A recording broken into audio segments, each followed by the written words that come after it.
All right, welcome everyone. Tonight's show is called Delphi, Why Ricci Davis Matters. Two, special coverage. This is part two of a 2 or 3 part series that's going to be reiterating to you why Ricci Davis matters in the Delphi murders scenario. And this is going to be a very interesting night. Now, tonight is Friday, May 8th. For those of you here on the live stream, I want to welcome everyone in. So, we're going to be looking at some interesting things tonight and reading some things and listening to Reese. And I hope everyone is ready for a nice Friday night. Happy Friday and happy Mother's Day weekend.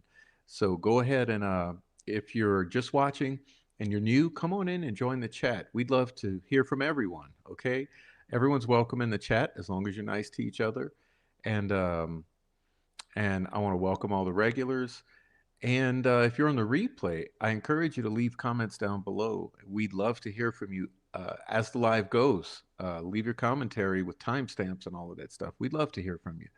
So just give me a couple minutes and we'll be getting started. And please, everyone, greet each other in the chat and we'll be right back.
Okay. So thank you for coming in tonight. Again, happy Friday and happy weekend. Thank God it's Friday. I'm glad to see the weekend. Thanks everyone who's come in. I'm glad to see everybody here. Boy, it's been quite a week and it's been quite a day, honestly. So much has happened today and this week, and so much more is to come this summer. I just learned some news today that's very exciting about some things that are going to transpire this summer. So I'm really happy about that. And hey, I want to ask everyone, please share the stream, okay? Please let everyone know we're here tonight. We need to double the numbers in here. We got 40 in here. Oh, no, no. We need 140. At a minimum, we need 80. So please share this. Let people know we're here. Everyone needs to hear from Ricci, okay? Now, you know that there are a lot of rumors out here, these words on the street, right? So the prosecutor in the Delphi case says Ricci is a liar, right? Ricci's a liar. Jerry Holman says Ricci's a liar, right? The troll farm says Ricci's a liar, right? And up until recently, the cranks said Ricci was okay, but now that Ricci has been telling us what's happening, they say no. Uh, Ricci's a liar, right? However, we know we don't listen to the prosecutor, Holman, the troll farm, or the cranks, hopefully. Um, Reese's not a liar. And one of the ways you know that is that Andy Baldwin himself is very compelled by Reese's information. And like I said, and like Reese has said to us before, there's things you don't know because not everything is for all times at one time. But there's more to Reese than people understand. There's more to the story. There's more information he has than has been publicly disclosed. So, yeah, I'm behind Reese 100%. Okay. And keep in mind that all of this recent wave of harassment you've seen in the past 5 months started about the time that I began talking about the Anthony Shots account, the Dropbox, Keegan Klein, Ron Logan, and Rei Davis's information. Okay, the minute that we started focusing in and talking about this Dropbox connection to these girls who were murdered in Delphi, and the moment we started talking about Keegan Klein's connection to these Delphi murders and the Dropbox, that's when this renewed wave of harassment began. And it hasn't stopped. Okay. This new wave of harassment started up the minute we started talking about or mentioning the Dropbox, and it hasn't stopped. And bringing out Rei Davis on February 13th of this year uh, only added fuel to the fire. And I've always said, if you want to know what's going on in the Delphi murders, watch the reactions in social media, because I guarantee you this: people in social media are highly motivated to cover these murders up, meaning that this social media is infested with a team of people who are here to dupe the public, to distract the public, and to keep the public narrative on the state's rails. And so we go off the rails with this case because we know the entire state's narrative is built on these rails that lead directly away from the truth about Delphi. Okay, so when you're looking at a group of people or several groups of people who only discuss this case along the lines or in between the lines the state has set regarding the timeline, regarding the POIs, regarding the happenings of that day and the following day, when you only operate in between the lines the state has laid down, you're automatically headed in the wrong direction and off course. And so when you want to know what's going on, you watch the public response or the social media uh, talking heads response to what's going on. And when you see people who are doubling down on the state's narrative, on the state's timeline, on the state's sequence of events of that day's witnesses and all of this, and they when they're going into the minutia that don't matter, then you know you're dealing with people who are here to lead you astray. And so for that reason, I ask you to be very careful about who you listen to and what you believe, because if anything you're listening to falls in line with the state's narrative, you know you're listening to someone who's misleading you. And That's because we believe this entire state's narrative, the one, that was developed by Gray Hughes, uh, that entire state's narrative is a deception. So as long as we're talking about this case in line in terms of the lines that the state has laid down, we're talking about bullshit. We're talking about a false reality. So if we're going to get out of this fairy tale narrative, we have to be willing to disengage from the state's timeline, the state's place, the state's individuals involved, the state's theory of the case, the state's witnesses, and all this. We have to remove ourselves from the state's narrative and start to reverse engineer what must be the actual narrative. And the odd thing about this is Ricci Davis, who's been locked up since before these murders, comes out to the forefront and gives us pieces of the puzzle that he doesn't have any idea that we have a way to confirm, and information that we have a way to vet. And we vet and confirm that information and realize Ricci Davis is bringing a piece of the pie that the state has tried to hide from us since 2017. And that's my point, and that's why we're refocusing on Ricci Davis, and I'm following up with this part two, and we will have a part three. I'm kind of giving a teaser now, but we have a part three planned that you guys are going to absolutely love. So I would say in the next week or two, be prepared to be on the lookout for part three, wherein we'll get a lot of good mm, development in this information. So anyhow, you might remember that in part one, we reviewed our previous recordings with Ricci, uh, and line by line, screenshot by screenshot, taking a fresh look at that information. So that's where we're going to pick up tonight. We're going to pick up where we left off, but I'm going to back it up about 5 minutes to give us a little context. But essentially, we're going to pick up right where we left off with Why Ricci Davis Matters Part One, and so now we're going to pick up on Part Two, and um, and then we're going to go into something after that that's going to be equally entertaining or compelling. So yeah, please make yourselves comfortable. Enjoy the chat. Share this immediately right now with everyone that you know to get these people in here, because I don't know where everyone is, but they're not here tonight. So get them here, and we'll be listening and talking to Ricci Davis. And in the next part, we'll be solely talking to Ricci Davis. So it should be nice. So let's pick up where we left off with about an hour and a half into my recorded conversation with Ricci, which you can find here on the channel in the video section. So here we go. We're going to pick this up right now. This guy came out, went on YouTube's, went on. We're talking about the prosecutor. We're talking about somebody supposed to stick to some ethics here, man. And, oh, well, he failed miserably. So you're lying to the community. You're lying to everybody. You're lying. You're protecting your buddy, man. You know what I mean? You're doing everything you can to continue to control the narrative. You know what I mean? Mm-hmm. And I heard you use the term one time, a narrative control campaign. I heard that on one of your shows, and absolutely, man, that's all Mm-hmm. this case has been, all the way That's all. through. All. Yeah, that's it. I mean, and I mean, it's sick. I mean, it's sad, it's disgusting,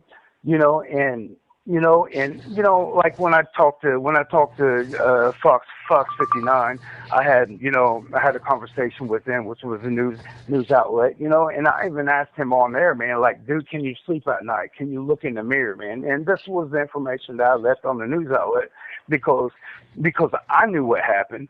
I knew I had nothing to worry about, and with me being a prisoner, with me being, ex, yeah, I mean, an ex-addict, things like that, it's easy to have a narrative control, because that's all they have to say. It's like, oh, he's untrustworthy. He had dishonest crimes. He was an addict. He was this, he was that, and he failed miserably. Oh, Mm-hmm. he had everybody by the testicles at that point. You know what I mean? And I mean, people, I mean, it's believable, and man, I'm telling you what, it pissed me off so bad, man, because, I mean, it's sad. I'm sitting there thinking about this is a guy that's supposed to, you know what I mean? Like, dude, really want to solve this crime. Supposed And to we're be not getting talking about justice. some, Yeah. Absolutely. We're not talking about a burglary somebody did. We're talking about two lives of two little girls, man. And dude, this dude is really just turning up, ramping up, man, to protect an individual. You know, he is protecting. He wanted to protect the name of the Logans, man. And you know what it is, I don't know. You know, I mean, I don't. I'm not. But what I do know is Logan was his dad said. You know, he was like, man, look. He said, man, like he used the word family friend, long term friend, his friend, you know, and it just, you know, he was like, man, he had full confidence. He said, he told me because look, when he started talking, when Ross started talking to me, McLean was not in office yet. He was coming into office, and he was like, man, like, listen, if he gets into office, he's got me, man. He's got me. He's gonna, you know, he's talking to his brother. He's talking to his, you know, he's talking to the people in the same way. He promised me, man. He was like, man, I'm telling you, I'm gonna be good. And here's the thing, I'm telling these detectives in particular where evidence is at. Because I was digging I was digging heavy and really hard, you know, you know, like trying to figure out where he told me where specific things were that these detectives, you know what I mean, and they did not obtain a search warrant to go look. I was paying attention. They already did the search warrant.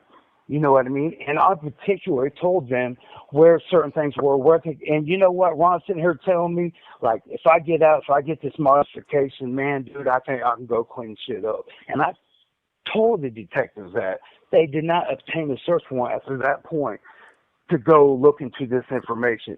And I knew Ron was telling me the truth. There was no disputing that. After that interview with the detectives, I knew it was true.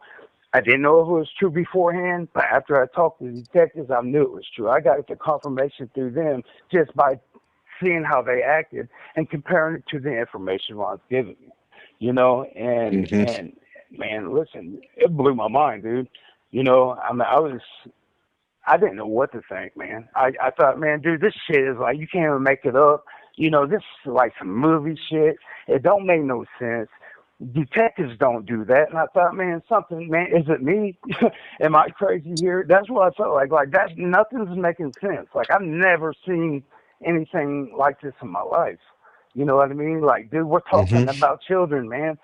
You know, and children, man. And we're talking about a gruesome, disgusting murder, man. And I'm like, Gruesome. why doesn't anybody care? What the hell is going on, man?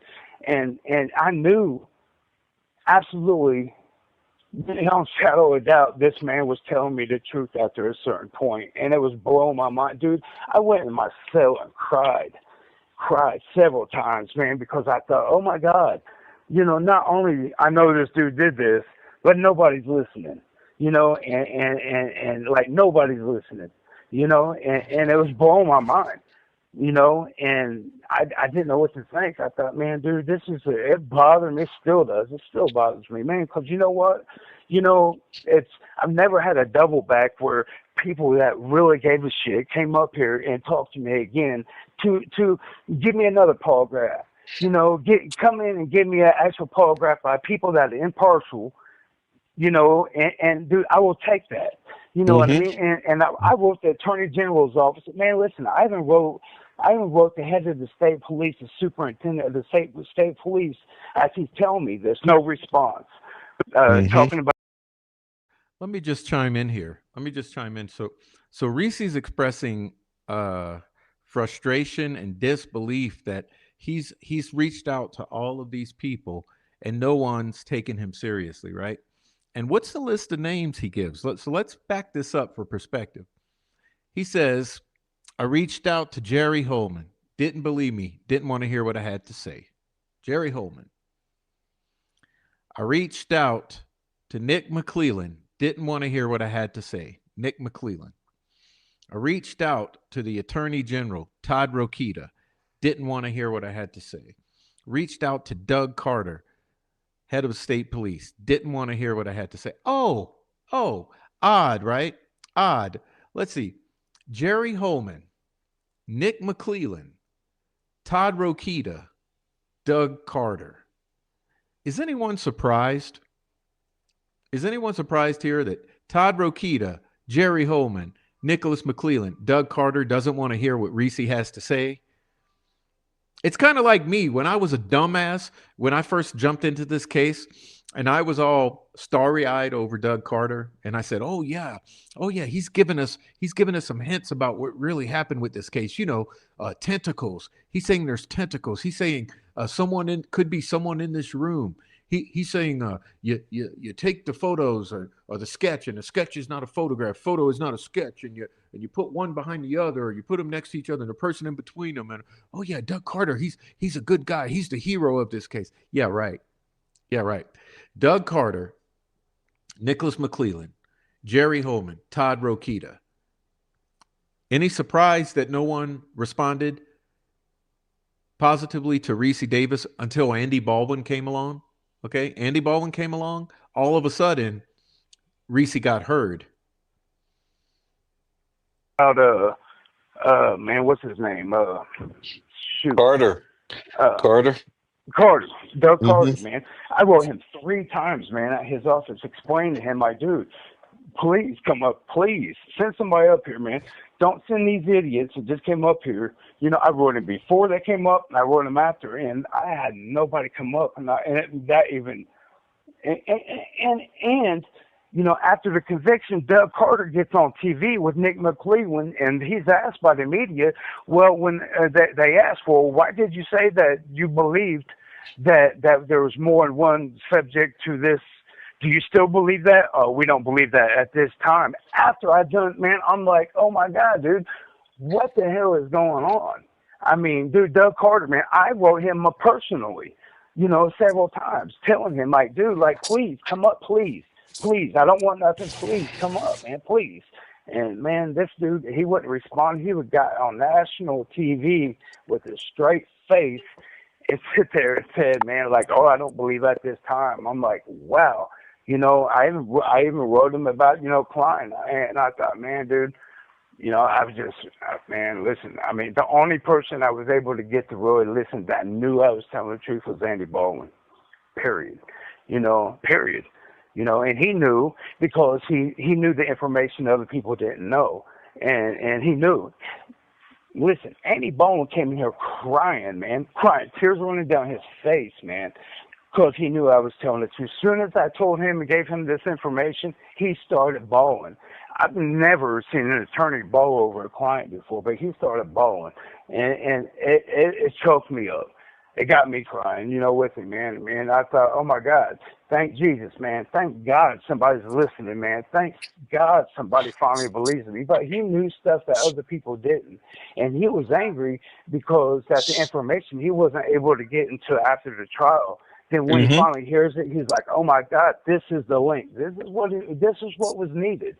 This is, and dude, I love that man with all my heart. Whoa. Did any of you miss that? Okay. Did any of you miss that? Because I didn't. When he sat with Andy Baldwin and finally showed him and told him everything, Andy Baldwin said, oh my God, this is the link.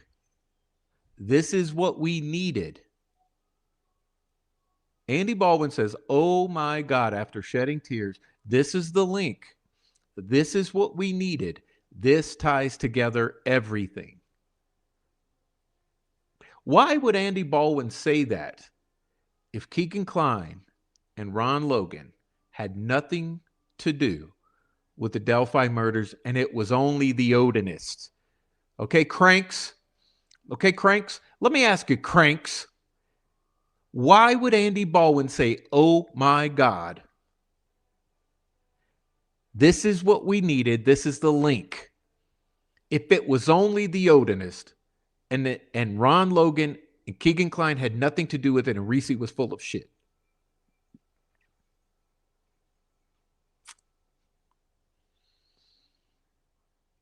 Man, I love that man more than anything in this world. Well, I mean, as far as You know, I mean, with somebody with real integrity, man. I love that Hmm. guy, man. He was You set know, on the wrong and path before trial, and not it got him absolutely, handicapped, and now it's too late. Now we're looking. I meant to say handcuffed. Andy Baldwin was handcuffed by being duped by a bunch of people who have inserted themselves into this case. That's why Andy Baldwin failed. Okay. He was duped by bad actors prior to trial, and he was set on the wrong course, and information was kept from him until Ricci Davis came around and unloaded all the information onto him. At a whole different absolutely, path ahead. absolutely. Yep. Hey, You my know, and the question, only thing, Ron Logan, did yes, he ever tell sir. you how he knew Nick McClellan? Beyond just that they're Man, you know friends, what? did he ever go into detail about Nick McClellan? He would not. He would not tell me, man. He did not tell me, and I've tried to hint, and it's like that. You know, sometimes when I let him talk, he was very loose, and was not really tight on information at all. But when I started like digging into specifics, it's like I've seen a leeriness, and I've learned to let him talk. You know what I Hmm. mean? That's all Hmm. I could do is let him talk, and I tried to actually figure out like how he did know him because it made me curious. Like, you know, especially after the interview, because I thought, man, like, why would a prosecutor put everything on the line? You know, why would he throw his career, his dignity, his everything? What prosecutor, somebody successful like that, would throw everything on the line for an individual, especially with something so? I mean, like, I mean, this is serious, man. You know, and I thought, man, dude, that's. I mean, listen, I don't care how close I am to anybody. If they done that, man, I'm sorry, man. We ain't buddies anymore. You know what I mean? Yeah, And I'm yeah. sitting there thinking, Heinous man, this murder dude of is two throwing. little girls. Yes, yes, man. You know, yes. It don't make sense, man. I couldn't understand it, and I still don't. I still don't. I really don't. I never will. You know, I mean, it's it's serious, man. You know, this is really serious. You know, and God willing, Richard Allen get out, man. But I'll tell you what, man, my heart's been set on them girls and the justice for them. I mean, and I know inherently, I know that Richard Allen is, God willing, you know what I mean, that he's gonna get what he's gonna get. Hopefully, he's gonna get free. I really want that for that man more than anything because I understand his position, and I know he's in. I know he's innocent. Absolutely know he's innocent. 100%. I know he's in. I do.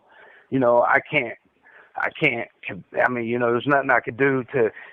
You know what I mean? People believe what they want to believe, but I know. You know what I mean? Because I've looked in the eyes of people, man. That I know he's innocent. But then again, I can't sleep until them girls get the justice. I want, I want, I want, I wanted Ron to go down, and I mean, even if it meant his death right afterwards, I wanted him to go down, for this shit. And Klein, it's the same thing. I mean, like, dude, I will never stop singing his name until this man gets charged. And if he don't, I still won't stop. You know what I mean? I just won't, man. Because this dude, I mean, and people's like, how do you know he's not lying? Trust me, man. I'm a man of good instincts, and this dude was not lying. There is no way that this dude sit here and told me things that were, bro. I mean, like, you don't understand. Like, just that there's no way unless he was with Ron Logan that he would have gave me the information he gave me. He I mean, he took, there was details, there were specific details that it just wasn't known stuff, man. And I knew absolutely when Keegan Klein was telling me that he was there. Now I knew he was not lying, and I knew off the bat. There was no question, and people's always asking, "How do you know he wasn't getting attention?" Man, listen, I can't. There's nothing I could do to compel anybody to believe what I know. But I can tell you one thing: he would not have knew the things that he knew. And I'm talking about very specifics, man. I'm not talking about just evidence that's out there on paper. I'm not talking about. I'm talking about those specifics that signify right off the jump that I absolutely knew this dude wasn't lying. And it didn't take long for me to see, to know that, what I mean, it was, I felt it in my spirit, man, and I knew by looking at him, and I just thought, man, dude, this is the biggest deja vu. This is the weirdest shit, and man, but you gotta, I mean, I'm at a place, I'm under protected custody. This is the highest protected custody in the state of Indiana. This is where they send people with a high profile protection, and I just happen to be in the dorm where they put these people, the highest Hmm. state, and it just so happened I was in the dorm where both of them were. I mean, that's the only place they could have went, even coming at this facility, was in that specific dorm. And he approached me, about Ron. I mean, he approached me. He came to me asking me because somebody told him I was friends with Ron when he was here. So his question was when he comes up to me, he said, "Man, you knew Ron Logan. You were friends with Ron Logan." And I mean, I'm just kind of like, I really wasn't friends with Ron Logan, but I was like, yeah, I knew him well. He's like, oh, and he told me who he was. Well, the following day, he comes up to me again. He said, "Has Ron Logan ever brought me up to you? I mean, has he ever brought my name up to you at all whatsoever?" And I didn't answer. You know what I mean? I was like, well, man, I don't want to discuss what I talked to with Ron. He's like, man, he did, didn't he? Okay, and I thought, man, that is the weirdest stuff. So I fixed him.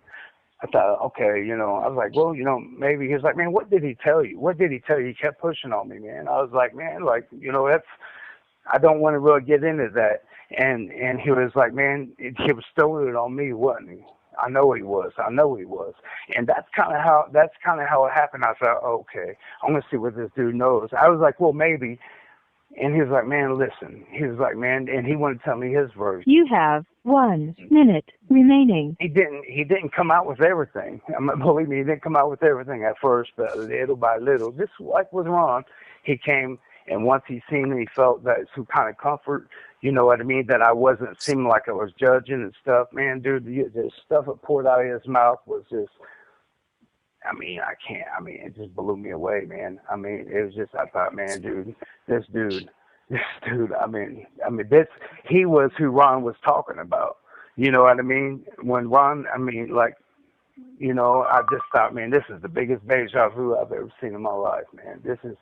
And so, I mean, it's kind of, things came out, Hmm. You want me to call you back or Yeah, or yeah. Call how me would you back. like to do this? Okay, I could do that. Okay. All right. All right, but there was a prosecutor in his feelings saying, lock him up, he's saying too damn much. All right, just for a moment, I want to bring your guys' attention to the highlighted portion of the screen here where Ricci writes McClellan and says, "The girls were moved and hidden in a barn." Can we say shack? The girls were moved and hidden in a barn, shack, and drove around until the search started. I reported that Mr. Logan left town, leaving the girls with two others.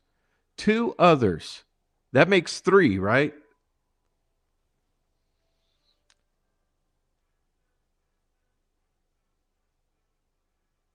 Recently, I learned now the last 5 months who else was involved. Okay? had the superintendent of the facility come to me and specifically, personally tell me, "Hey, you really rattled some chains, man. You pissed some people off, man. In the court." He was like, "I don't know the details. I don't know the specifics." He said, "Man, but he was like, man." I said, "Man, you can't keep me on lockup." He said, "Man, we kind of have to at this point." He said, "I don't know what's going on, but," he said, "things will get figured out. Just chill out." And I was in it for 3 months, you know, under like restricted housing, man. No clothes, nothing, man. It was crazy, man. And it was all because that son of a gun, man, was in the sewing. He did not like the truth getting out in the media. And that the sick thing is, dude, he knew everything I was saying was the truth. But that's when he had the opportunity, which is really unprofessional, getting on people's YouTube and stuff, trying, oh, well, he's not trustworthy. He's this, he's that. And I thought, man, for a prosecutor to get on YouTube to lie, and convince people, that I was untrustworthy, I failed miserably, I've done this, I've done that, and come to find out none of it was true. Nothing he's ever said was true. From my letters to him, asking him to hold on, please come and talk to me, because in the process of the trial going on, even before the trial, I was like, hold on. Okay, like he said, how professional has this entire team behaved regarding the media? Remember that post-sentencing press conference, which was absolutely obscene? Remember their behavior. Don't you ever forget this team's behavior at the post-sentencing press conference, perhaps the most important press conference that's ever been held on the Delphi murders, solely due to the behavior of this prosecution team. Their behavior at that post-sentencing press conference was absolutely obscene. Okay, but not only did they do that post-sentencing press conference, when have you ever seen the entire team, whether it be the investigators, Jerry Holman, the others, Nick McClellan, they made all of the Bloodluster podcast rounds. They were dead set on trying to convince the world through YouTube and podcast that the right thing was done here. They made the podcasting rounds with desperation after this obscene post-sentencing press conference. They did articles. Remember the articles? There were articles in the Carroll County Comment, just an endless cycle of articles, an endless cycle of Murder Sheet podcasts, and an endless cycle of YouTube interviews where this team, after that obscene post-sentencing press conference, went around and made the rounds to try to convince the world that the right thing was done here. And all you have to do is go back and listen to my last few live streams on the appeal, and you'll see that the right thing was not done here. There were so many glaringly blatant, obvious violations, whether it be all of the evidence, so-called investigative product that was deleted and hidden. Remember, they didn't show you the Harvest Store video. Remember, that fucking video likely runs from sun up to sundown. Where's all of the Harvest Store video so that you, the public, could be able to go and vet and verify the state's claims? Why not release that entire Harvest Store video to the public so that the public could have the confidence that no other vehicles traversed that crime scene that day? How do you know that there are not tons of other vehicles on that Harvest Store footage? Let's see. Do we have a white pickup? Do we have a gray sedan? Do we have a white sedan? Do we have any station wagons? Do we have any SUVs? Do we have any what do you call it? Like the soccer mom vans? How many vehicles are actually filmed on that Harvest Store footage on February 13th, 2017, going to and from and to and from and to and from? And not only did they keep from you all of that footage from the day, but how about the 12th, the 13th, and the 14th? Couldn't we have all the Harvest Store footage? How much would it take? I mean, there are live streams here on YouTube that go for 12 hours sometimes. Why could they not upload 20, 30, 40, 60 hours of that harvestor footage so that the public could fact check the prosecution here, or the public could fact check the state, and the public could view every single vehicle that passed on the 12th, the 13th, and the 14th of February to confirm and by process of elimination, eliminate the possibility of there being other individuals to and from and to and from and to and from passing in front of that harvestor camera. And not only was there one camera, there were handfuls of cameras. Where's all that harvestor footage? Oh, yeah. And where's the marathon footage? Oh, yeah. And where's any other footage near Riley Park? Oh, yeah. And where's any other footage near the Freedom Bridge? Oh, yeah. And where's all of that first week of investigation during the crucial 48 hours and the crucial first week of the investigation? Not only that, where's the other 70 days, the entire 70 days that was deleted? Not only that, where are all those tips that we know were sent in that don't appear in the tips that the defense received as part of discovery? It seems like this discovery was sanitized. But they don't want you to know all that.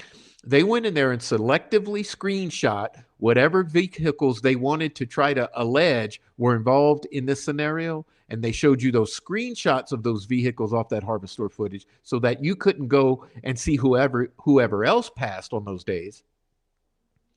They went and deleted that first week of interviews from law enforcement because they wanted to delete all the exculpatory evidence that was in there regarding the first week, the POIs that were interviewed and the family members interviewed during the first week, right? They didn't give you any of the phone dumps. They sanitized the tips so that we didn't get all the tips that were submitted so that we could go and vet those tips. So we couldn't vet the marathon footage. We couldn't vet the harvestor footage. We couldn't vet the tips. And we couldn't vet 70 days of investigative product or investigation. And let's be honest here, you don't know what else they kept from you. There's an obscene amount of information that has been withheld from the public in the Delphi murders investigation solely so that the people responsible could be excluded and Richard Allen could be included and stand in there as a scapegoat. Anyhow, with all of that as context, and with the entire appeal that has been now revealed to you, all the appellate issues and constitutional violations, and the treatment of Richard Allen at Westfall, with all of that, this team had the audacity to go and do that obscene post-sentencing press conference and act like a bunch of maniacs and blame YouTubers for being mean and questioning this case.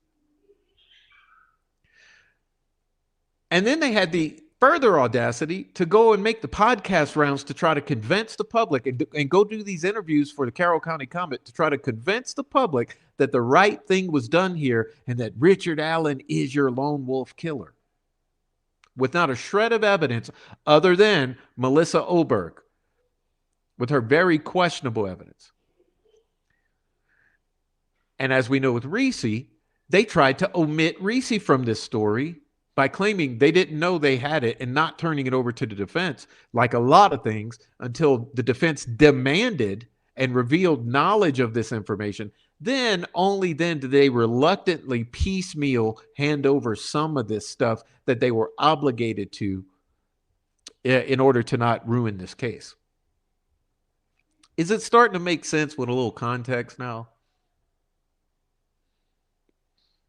You got the wrong man. Just trust me. Please come and talk to me. He would not respond. He hid the letters.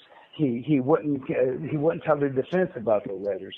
And finally, I mean, when the defense asked about the letters, I mean, as you probably already know, when the defense asked about the letters, he lied about the letters. The letters were never even written. That I was lying. You know, then come to find out when he filed a motion and his back was again pushed to the corner. He's like, okay, I got a couple letters. He released 2 out of 3. Well, here's the problem, Prof. I didn't write him even 3. I wrote him 6 letters. Now listen now, okay. Not only I wrote him 6 letters, but here was the thing. He was falsely given a false narrative. In each envelope Okay, there was 4 letters I wrote. Okay, or 4 envelopes.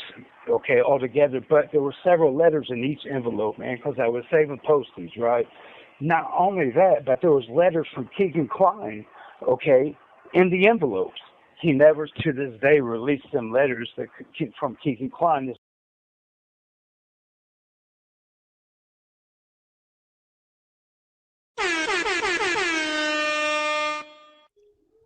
Keegan Klein. Keegan Klein. Keegan Klein. In the letters that McClellan received, there were letters in Keegan Klein's own handwriting from Keegan Klein confessing to this murder and giving details of the crime only the killer would know. And those very letters are the ones that McClellan mysteriously cannot find, doesn't know where they are, doesn't have any idea what happened, never saw those letters from Keegan Klein. Interesting, isn't it? As a matter of fact, when he released the letters to Andrew Baldwin, he said, I only got 3. I don't know where the 4th one's at. You know what I mean? And it was just a bunch of lies and bullshit, man. And not only that, and, you know, we're talking about the interview, the polygraph. When we're talking about that, oh, well, we lost it. There's no, first it was like, oh, there was no video. There was no this. Then it was recorded over. Then it was this. Not having anything to do with me. It's not because I'm full of shit. You know what I mean? I wasn't the one full of shit. I was the one telling the truth through the whole thing because you know what? That's how important this whole case was to me, man. But it was the man losing everything. It was the man putting things in his back pocket, man. That's what the problem was this entire time, man. You know, and I mean, like, dude, like this.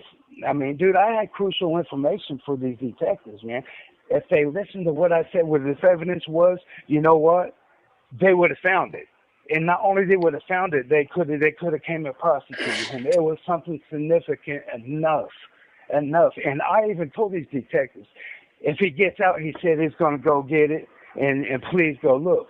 And I thought, okay, cool. They might go get a search warrant, or at least try to validate. Maybe, you know, they didn't act like they were concerned. But, you know, I thought maybe they'll always go do their job and at least go get a search warrant and go validate. Man, they did not. I paid so much attention. They would not go get another search warrant. I knew for a fact where something was that would just, it would have been indisputable. There would be nothing they could say at that point besides, oh, my God, how would he know this, man? And then they could have came back to Ron Logan and said, okay, we'll take you up. Let's go ahead and have you go in and record and hear what he's got to say. Nothing. Silence. Crickets, man. Crickets, dude. I mean, it's like crickets, man. You know, They don't want it solved. They don't was, want the truth. They don't want it solved. no, they don't want the truth. These letters Attorney from General, Keegan everybody. that you sent, Yes. what was in those Yeah. letters? Those were letters Keegan wrote. So what was in the letters that you Man, know? well, kind of give you the kind of the background. I mean, kind of where you could see what was going on. We was on the facility lockdown, okay? There was something going on at the facility, so we was on lockdown, okay? And I was, you know, so he was writing me. This was around trial time, you know, this is before, and he was writing me, I mean, just kind of making fun of Richard Allen. I mean, you know, I mean, really just kind of like making statements like, oh, better him than me, you know, things in that nature. He was doing some drawings, some sick, weird drawings, man, making, I can't really say. There's certain things there's certain things there's certain things that you got a hold of that I can't talk about yet for a certain reason. I was kind of asked to be quiet on, but there's certain things that now, or because we're here, this was the thing when I went to that lockup, when they put me under restricted housing unit here at the facility. There were still letters from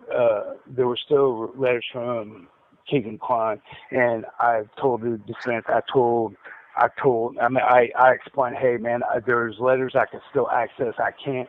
There's a reason why I couldn't get a hold of them when the facility released my stuff. back to me, and because in my drawings and stuff, I do art and stuff. I had letters hidden. Luckily, they were still in there. Okay, I released them. Okay, and I just released them here in December. There was the other ones, the ones that were not given to Nick McClellan. Okay, now there's specific things. I mean, there's things when Andy Baldwin was talking about the bombshell, that's kind of what he's referring to. There's just things that, I mean, they're going to come out. Maybe I talked to in person. You know what I mean? I don't know how to, but there's things. There's things that are going to come out. You know what I mean? Still, and let's just cross your fingers here, man. There's just things that but yeah, but it was just more of making fun of Richard Allen.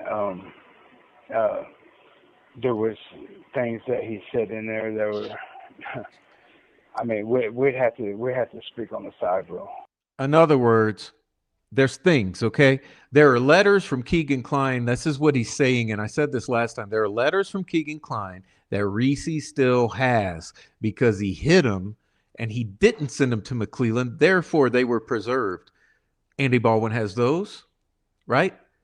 And there's more. Okay, there's more. There's more. You know what I mean? Mm-hmm. I mean, I don't want to, not like this, right? But I mean, I'll talk to you, right?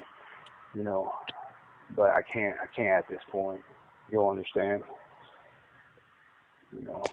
but, and I'd rather you delete this part if you can. Yeah, well, I know it's gonna And cut I will off in a talk to you. minute.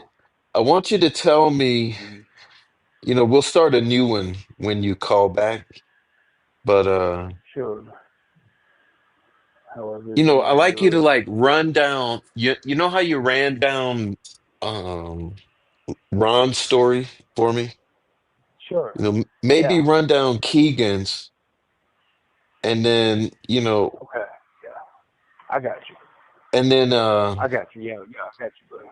could also kind of touch on the parts that line up a little bit, between him and Ron, but I Right. guess, yeah, let me see. You probably got 1 minute left, I'm guessing. Mhm. Yeah. Well, I mean, yeah. Yeah. But I can call you. You want me to go ahead and call you right back now to just kind of keep that from. Sure, yeah, I'll turn this off too, and I'll Yeah. let you call back. All right. Yeah. It would make more sense. Yeah. Sure. Okay, buddy. All right. Your story you got from Keegan that you believe, Sure. you know, the parts Mm-hmm. that you believe to be Yeah. true or the way he Sure. told it. I mean, and I don't know really what's true or what's not, but I could tell you what's lined up with Ron that makes sense. That uh, he was kind of back and forth on a few things. I mean, at first a lot of it was a blind game, putting it on Ron, seeing how worried about what Ron told me, um, worried about pretty much where my head was with it. When he kind of got the idea that I appeared, I ain't gonna say comfortable, but receiving whatever on the information. In time, came more, comfortable, I guess you could say, and uh, what he was explaining to me is he had his dad and him, okay, had a little service. I don't know how to explain it, okay, and they were working, selling, getting child pornography kind of pictures, videos, things in that nature, selling them off. He was explaining how there was this thing he explained as kick or whatever. And you got to remember, I've been down for, in prison for a long time. So, I mean, it's kind of, I'm kind of new to the whole thing, right? But he was telling me because I wrote down the words that he was using. He said there's a thing called kick where he would meet different customers and at the time get on like a back page, and then from there they would get on. Kick, kick. Uh, sound familiar? Sound familiar? Kick. Do you remember the most previous live stream we just did called More Chilmos in Indiana? Let's see. I think about 80% of those cases we covered in the previous live stream all referenced kick as a central part of their chomo targeting. Kick.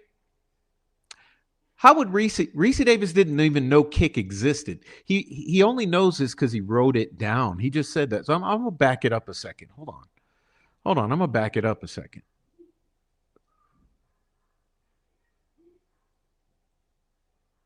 Long time. So I mean, it's kind of I'm kind of new to the whole thing, right? But he was telling me because I wrote down the words that he was using. He said there's a thing called kick where he would meet different customers and at the time get on like a back page, and then from there they would get on other programs or whatever he was referring to. With these things. He said that Ron was one of his customers. He said that he met with Ron. He met with him. He said from every 3 months. He said sometimes every 6 months. He would go meet, and he said that Ron wasn't savvy on his, on programming stuff. So he would take these type of phones and take it to him, help him program it. They would had some kind of system going. I can't really explain exactly how it was or what it was, but they had some kind of system going where he would help Ron, and Ron was really into this pornography too, and was one of his customers, and so that's how it started. They were friends. I kind of in the neighborhood of that, right? So. He admitted that he was in contact, quite a bit with the oldest girl, Libby. That he was in contact with her pretty often. That he was fishing her, and he admitted that that she wasn't, that there were several girls that he fished in that he talked about. He was the one to lure that day to the trails. All right, and we know that to be true, right? We know that to be true. That Keegan was the one to lure the girls out to the trails that day. That's what Keegan told Reese, right? And you know it because that's what Jerry Holman. Well, I'm getting them confused. You got Jerry Klein, you got Jerry Holman, a bunch of fucking Jerrys and a Tony. Okay. What Jerry Holman told the lawyers in his deposition was that, yes, Keegan was responsible for the girls being out there that day. He lured them out to the trails that day, and David Vito backed that up. And not only that, then Jerry Holman went out on some interview somewhere and repeated that somewhere. So by way of Jerry Holman, David Vito, and Keegan Klein directly to Reese, all of those things triangulate and confirm the fact that, yes, Keegan, through the Anthony Shots account, lured the girls out there that day and was responsible for the girls being out there that day. So why is that a goddamn controversy? Why is there even a question in that? I'd like to know why there's a question about that. Is there any question when you got David Vito, Jerry Holman, and Keegan Klein all confirming the same fact that Keegan was responsible for the girls being lured out there that day through the Anthony Shots account?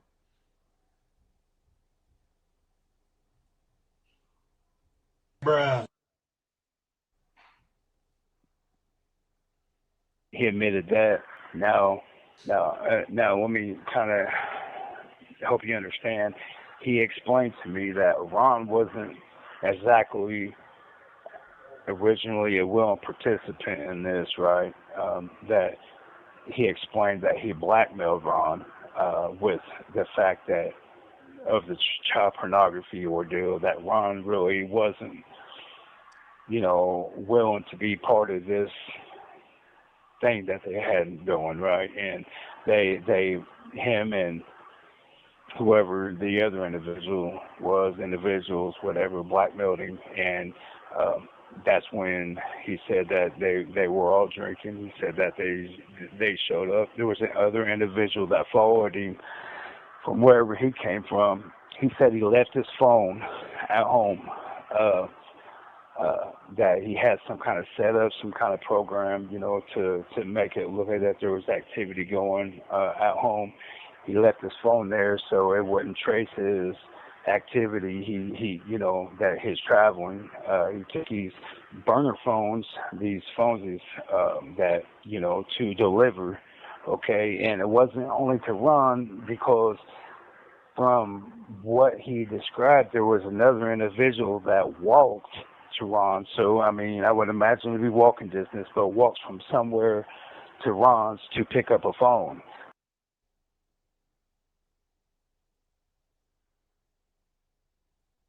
Okay.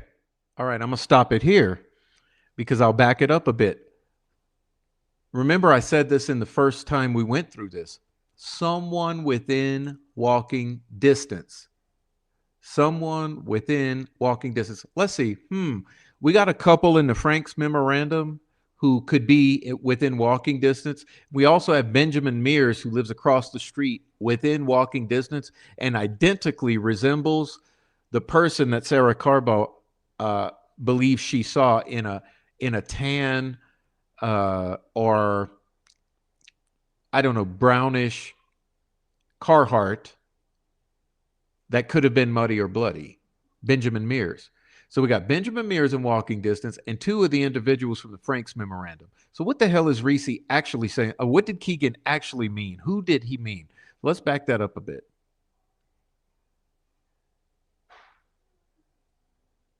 To the trails, he admitted that. Now, let me kind of help you understand. He explained to me that Ron wasn't exactly originally a willing participant in this, right? That he explained that he blackmailed Ron. Blackmailed. With the fact that of the child pornography ordeal. Blackmail with Ron child really pornography. wasn't, willing to be part of this thing that they had going, right? And him and whoever the other individuals, whatever, blackmailed him, and that's when he said that they were all drinking. He said that they showed up. There was another individual that followed him from wherever he came from. He said he left his phone at home. That he had some kind of setup, some kind of program, to make it look like that there was activity going at home. He left his phone there so it wouldn't trace his activity. He that his traveling. He took these burner phones, these phones that to deliver. Okay, and it wasn't only to Ron, because from what he described, there was. All right, and let me chime in on this one. You guys remember the Noe letter, the letter that Noe came out with? Let me see if I can find that for you, because this is worth a pause. Let's see. That would have been about January, February, when Noe came out with this letter,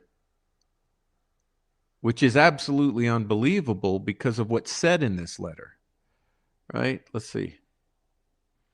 Which confirms exactly what Ricci is saying. Now, how would Ricci know this? So according to someone Keegan was in there with, let's see.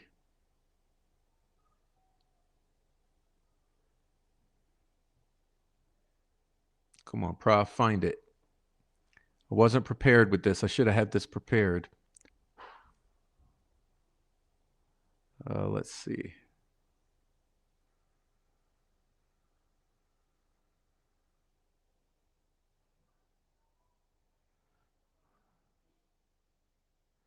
Probably an easier way to do it.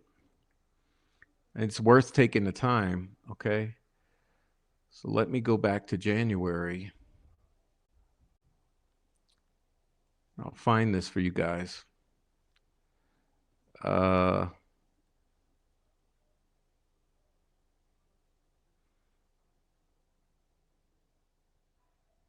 oh, yeah. Here it is. Let's see.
Hmm.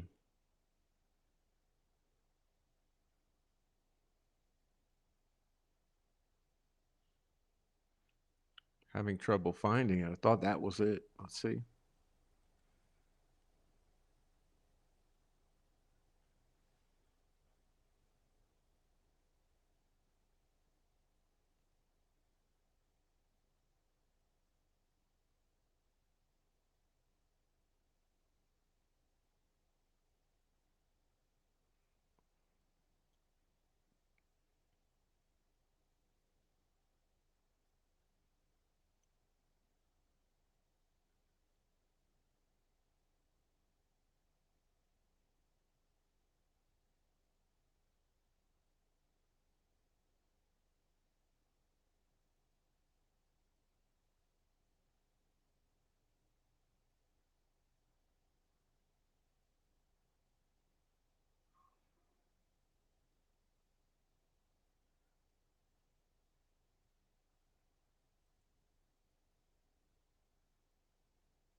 Well, I can't find it.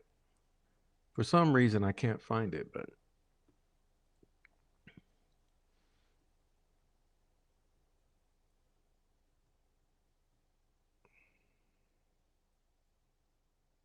Another individual that walked to Ron. So, I mean, I would imagine it'd be walking distance, but walks from somewhere to Ron's to pick up a phone.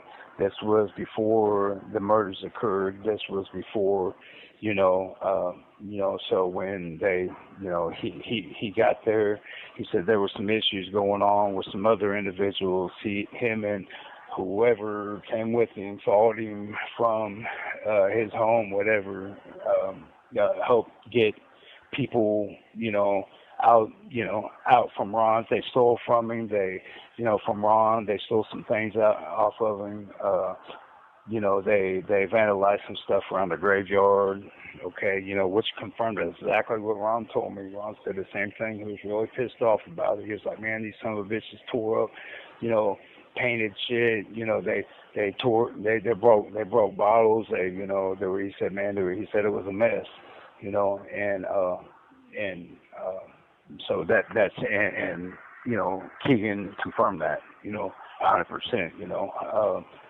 So once they cleaned up the area, he also confirmed what Ron said about cleaning it up, taking the trash, putting it in the truck. Now, okay, so they at some point, and I don't know the times here, bud, but I mean at some point, he was expecting Libby, okay, from what I'm understanding, I was kind of understand. I mean, there's some stuff that I'm not really sure. I still got questions here, too, right? I mean, but he was expecting Libby, and he wanted Ron he wanted to bring her to Ron's. Ron, I guess, ended up. They were all drinking. He said that Ron was, kind of. Appeared willing, okay, but they set up to meet with the girls, so I guess Ron, he went to go get rid of the trash.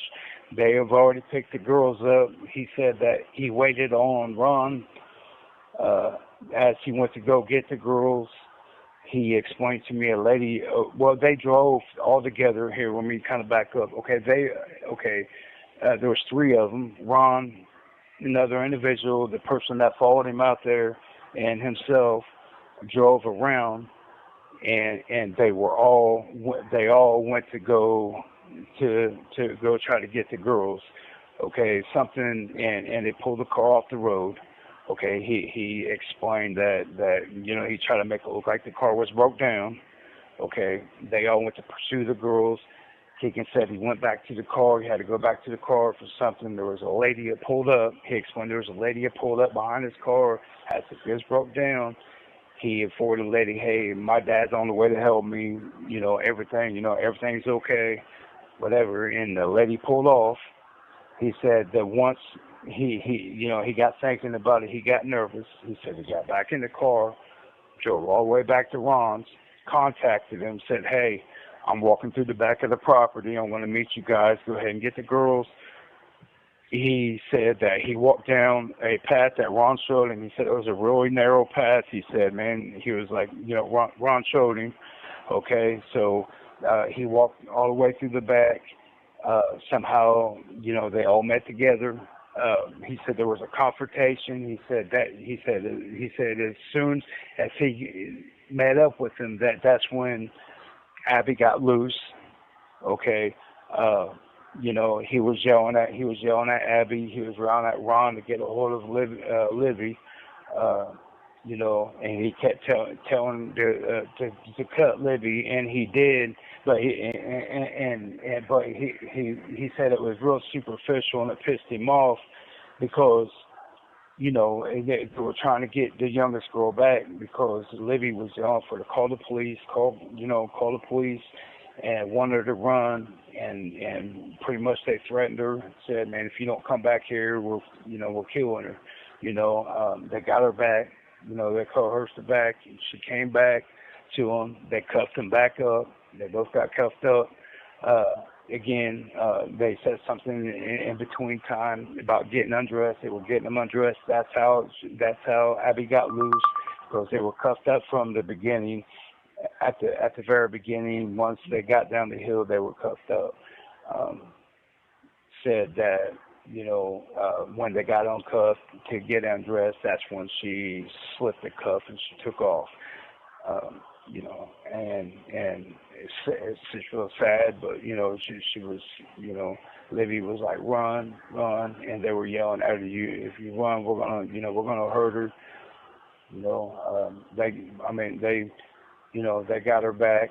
I don't know what happened in between that time, but Ron got hit in his nose by, he said, Libby's head, and he said that he started bleeding when he, you know, a little bit, and that he was afraid that he got blood on the youngest girl's panties, and they went to go get rid of her panties. You know what I mean? He threw it in the water, threw a couple items in the water, and I don't know what, he said it got caught on a limb. Once something got caught on a limb, and whoever this third person was, they asked him to go out and get this item off of a limb, you know, out in the water. So he started walking to go get this item, and I don't know if he ever got it or not. But you know, he as he said, you know, that dude, you know, he said that he was like, you know, almost waist deep in water, and he twisted his ankle. And so, you know, dude was talking about wanting to leave, you know, and they all got in an argument because, you know, they didn't want him to leave. They was afraid that, you know, he was going to get scared. So they didn't want the police showing up. But in a way, they talked, you know, dude talked him into just letting him leave. He wanted to get out of there. So he got out of there.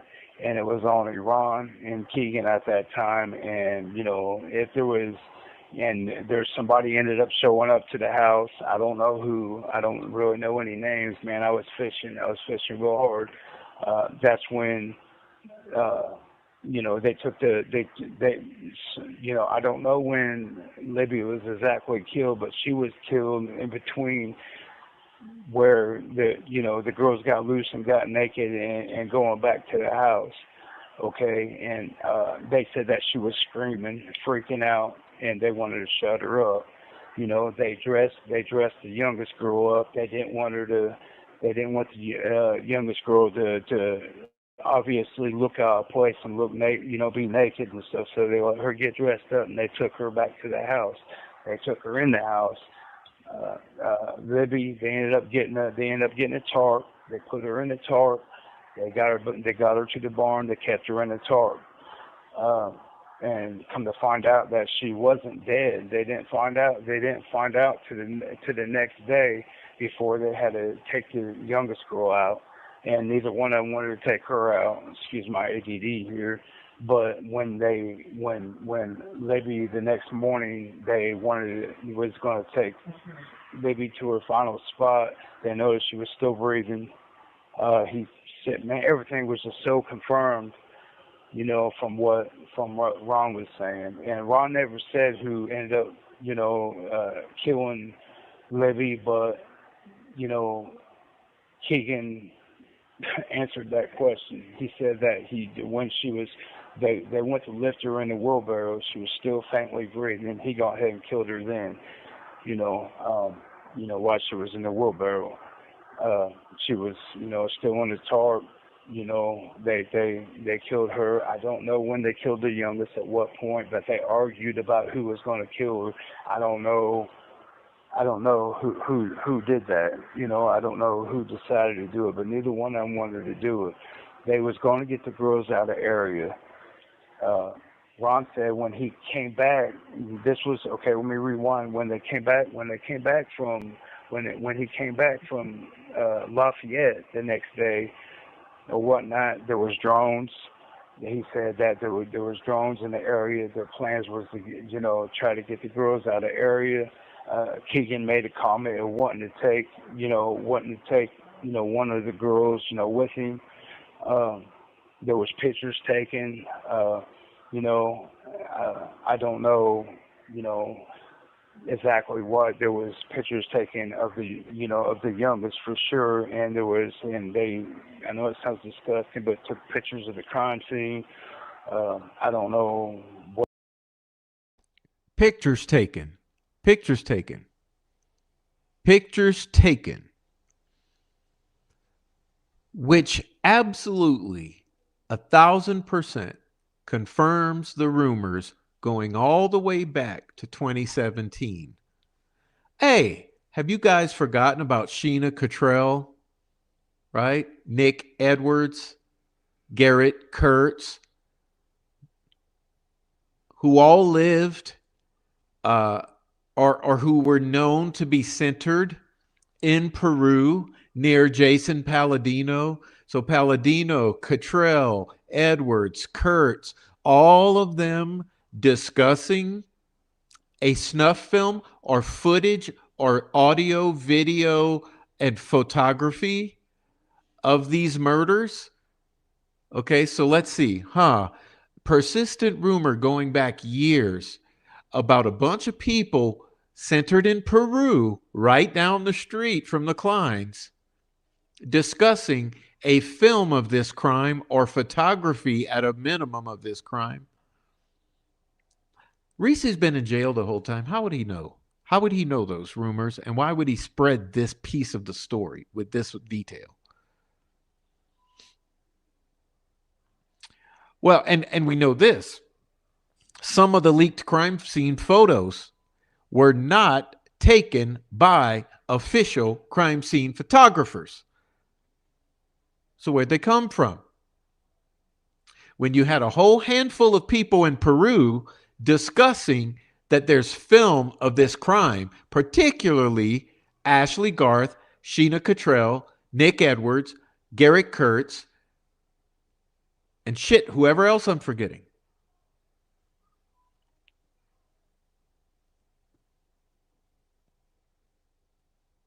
Want to get the girls out of the area. Ron said when he came back, this was okay. Let me rewind. When he came back from Lafayette the next day or whatnot, there was drones.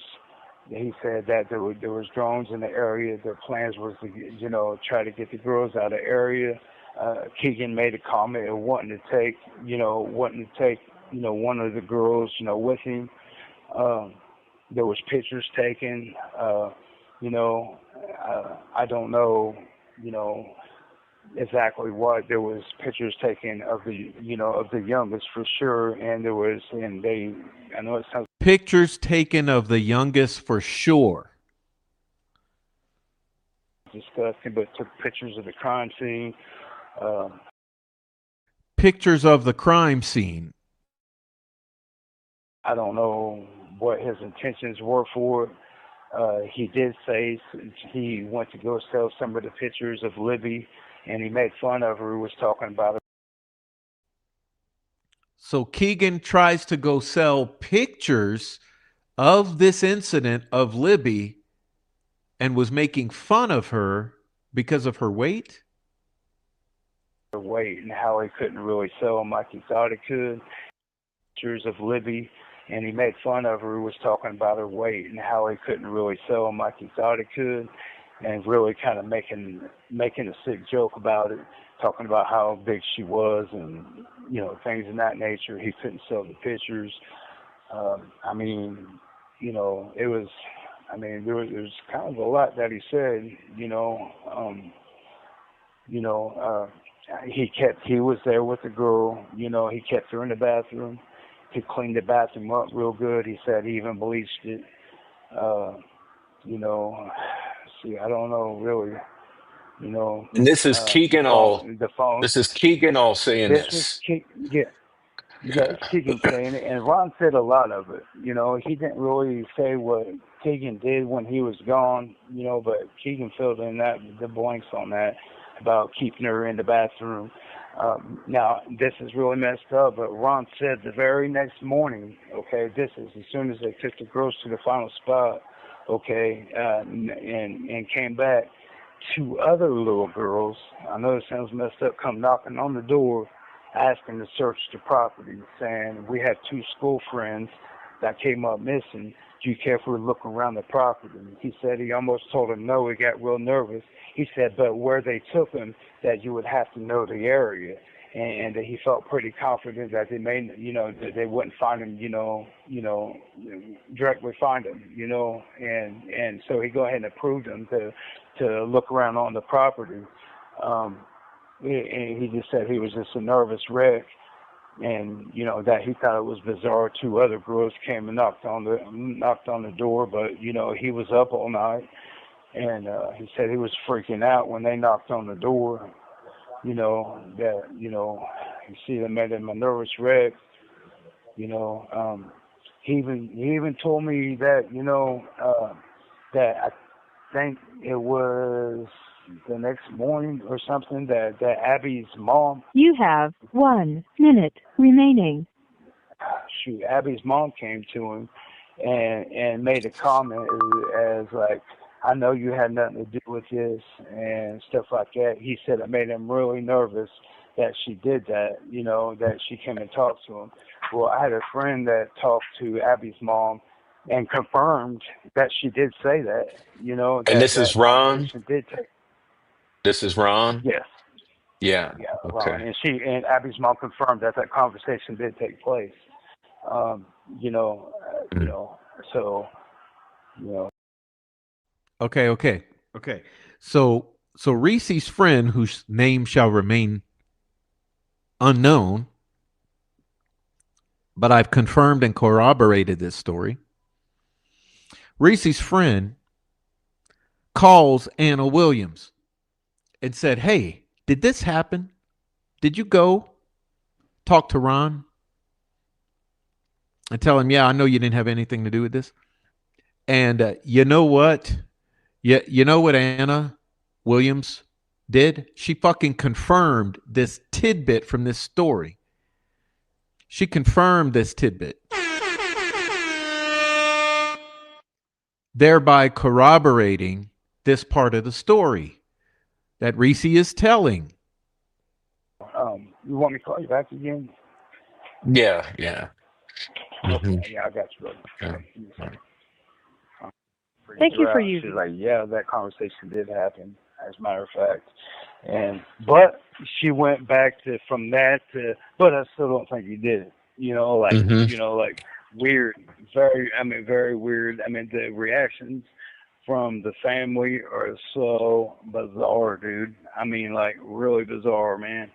And I'm saying it because she wanted confirmation that I.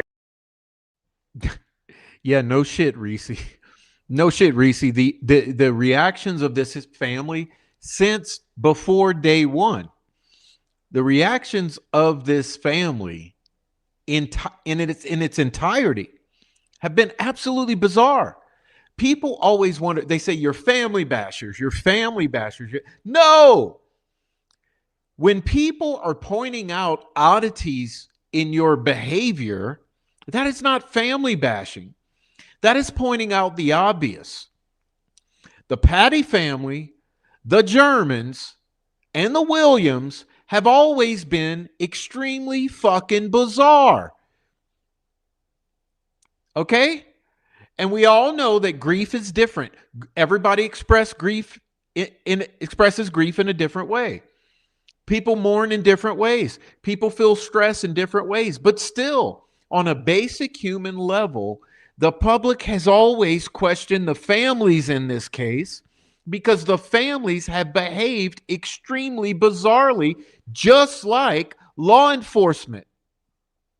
So these entire 9+ years, the families and law enforcement have behaved like a bunch of fucking maniacs, like they have something to hide. And no one's blaming the family for doing anything in particular. People are just pointing out the obvious, which, even though Ricci can't see the family, he can perceive this because it's so bizarre. Their behavior has always been so bizarre. And remember, they totally controlled the public narrative of this case for years until Richard Allen's arrest. They had every Facebook group on lockdown. They had all the YouTubers on lockdown, right? And the Carroll County Comet. And obviously, now we know at this point, Kathy Shank, Ron Logan, Nicholas McClellan, David Beto, Jerry Holman, Doug Carter, and the entire structure. And that's not family bashing. That's pointing out the obvious.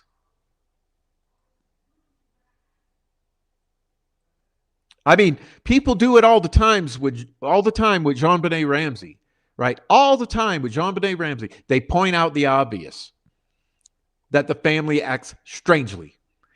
All the time, people pointed out with Susan Smith, right? Remember that crime from 20 years ago? They pointed out with Susan Smith, she was acting bizarrely.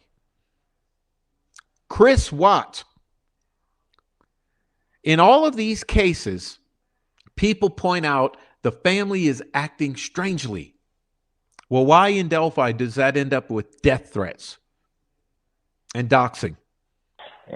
But she went back to from that to, but I still don't think he did it. Like weird, very weird. I mean, the reactions from the family are so bizarre, dude. I mean, like really bizarre, man. I mean, and I'm sitting there because she wanted confirmation that I even met him, talked to him, and so she said, well, ask him to give you something to know that he even talked to him. So I said, okay, and I told Crystal, I said, well, he said that they was, she come to him and he was just a nervous wreck, and she told him, that, hey, man, I don't think you had anything to do with this, don't worry about it. We're gonna, it's gonna get figured out, this and that. He said that it freaked him out so bad. He said that, he said it just freaked him out, man. That she came to him that he, and but anyway, when she was confronted with that, she was like, "Yeah, man, that just is totally. That was definitely a thing. That definitely happened, But so I don't know, man. But anyway, Keegan, he was. They was talking about these phones too. I'm sorry, man. I'm sorry to jump all over the place, man. I'm just trying to recall things, right? But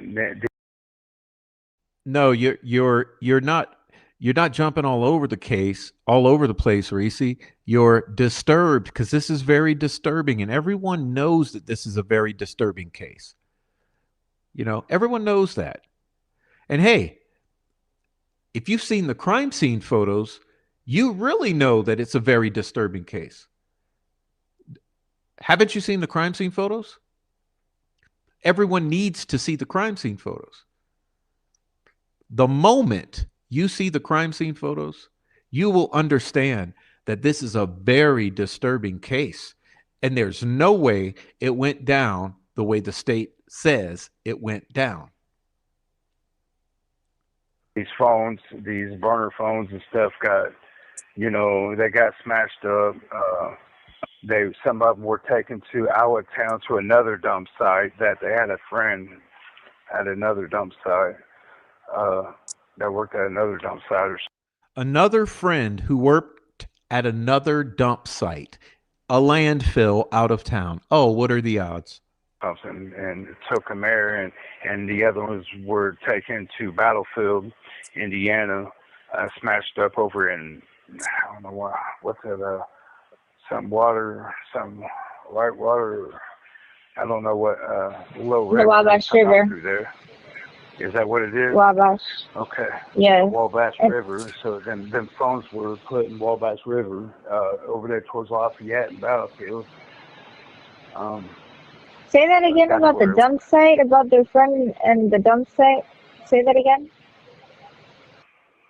What? No, what about the dump site? You said he had a friend? Yeah. Worked. Say that again. Site. I mean, what do you mean? Say it again. He had a friend that worked at a dump site out of town that went and got rid of some evidence out through there too. That wasn't Liberty Landfill, was it? Yeah. That's what I'm thinking. I was told. Liberty Landfill? I was told, but I don't know. Oh, I see. But well, out of town, and a dump site or landfill, but yeah, they had a friend. There was a bunch of other evidence, like That's where the wheelbarrow ended up, among other things. Okay, the wheelbarrow, among other things, ended up at the landfill out of town. Wheelbarrow, and there was a bunch of other stuff that got taken out through there, right? And Did they ever talk about so throwing the tarp in the river or in the creek? I was never told exactly what went in there. I know the phones went in there for sure. Um, yeah, I mean, the phones definitely went in the Wabash River right there in uh, Battlefield, out there towards Battlefield. He said when he came back from Lafayette that was the stop, that he had to get rid of a bunch of stuff, even Keegan. And let me kind of clear something up, man, because Nick McClellan tried to re-narrate something I said, because originally during the interview, okay, I said that there was a battery taken out of the phone. Cleveland said in a statement, oh, well, then the information can't be true because they were iPhones. You can't take the batteries out of the phone. However, let me clean up, okay? Now, it wasn't the iPhones. Ron had a flip phone, and while he was in Battlefield, he said that he took the battery out of his flip phone while he was in Battlefield because Keegan told him to, and that was the phone that the battery was taken out of. And then Hmm. he put the battery back in the phone. So Keegan tells Ron, hey, Ron, old man, take the battery out of your damn flip phone when you're running out to Battlefield. Just like Keegan allegedly told Ron, hey, go participate in the search so you don't look guilty. Sounds like Keegan is calling a lot of shots out here when it comes to Ron, who's being blackmailed, according to Ricci, right? He felt that it would help keep, like any signals or anything. So Keegan told him, he said, man, take your battery out the phone. He was like, man, and when you're on your way back up, when you're way back up to Delphi, go ahead and put it back. Put your battery back in it. And that's when they were dropping off the evidence, or he was dropping off the evidence. So Hey, before but Keegan, but Nick McClellan took that information and was telling, even I don't know, but I heard it and I read it in the document where he was twisted saying, it. oh, well, that Hmm. couldn't have been true because Yeah, he twisted it like everything else. these iPhones didn't have. Well, he was leaving the part out to where that there was burner phones. There was Ron Logan's phone, and Ron Logan, that came out of his phone. But he was just Hmm. trying to just grasp at straws and try to, Just like, oh man, this couldn't be true because of this and that, and he wasn't using twisting the, it like the everything actual else. information. Yeah. Hmm. Right. Oh yeah. I mean, so that was Hey, that. did either of them talk about moving the bodies multiple times or anything like that? Like, Their bodies were moved twice, and that's what I told them during the interview. The bodies, well, Libby's body was moved twice for sure, because uh, she was in the barn. Uh, they moved her somewhere else. When they noticed that there were search teams out there, that she was moved somewhere else, and then they moved her back to the barn again, and then the next, like, before the sun came up, that they went to take her to her final rest, her final spot. Before the sun came up, which is identically corroborated with two facts. Okay. Fact number one is screams at 2:13 approximately a.m. Screams, blood curdling screams at 2 a.m. Blood curdling screams at 2 a.m. hour, just when the search is called off, right? Second point, 4:30 a.m. I'm sorry, Activity on the cell phone when it finally is removed from, who knows, I don't know, like a microwave oven, uh, some sort of other Faraday cage or bag. But all of a sudden, in the 4 a.m. hour, the phone finally connects with the tower. 2 a.m., 4 a.m. When does Ricci say they move the bodies to their final location? Before the sun comes up. And yeah, they were moved. I'm the one that told them that. That's where that information came from. That the bodies were Which one moved. told you? Which one And that told you that they moved her out of the they barn both and then back to the they barn? Oh, they both. they both they both told me that. Absolutely. I mean, it was like verbatim. And that's exactly how I knew that he was there. I knew for sure at that point because that was something that was never, that was something, the only time that was ever said is when I said it during the interview. You know what I mean? So, I knew for sure that it just confirmed everything, and I just knew that. I mean, I knew that's kind of what triggered, of knowing that this dude wasn't full of shit whatsoever. I mean, that was accurate what was said by Ron, so I was like, man, this is some real shit going on, man, like, because there is no way that something like that, everything, it just, there were several things that just lined up, man, that was just like, it was just indisputable, it was, and like I said, he was, when he came there, and I mean, he brought his dad up several times, and he kept telling me,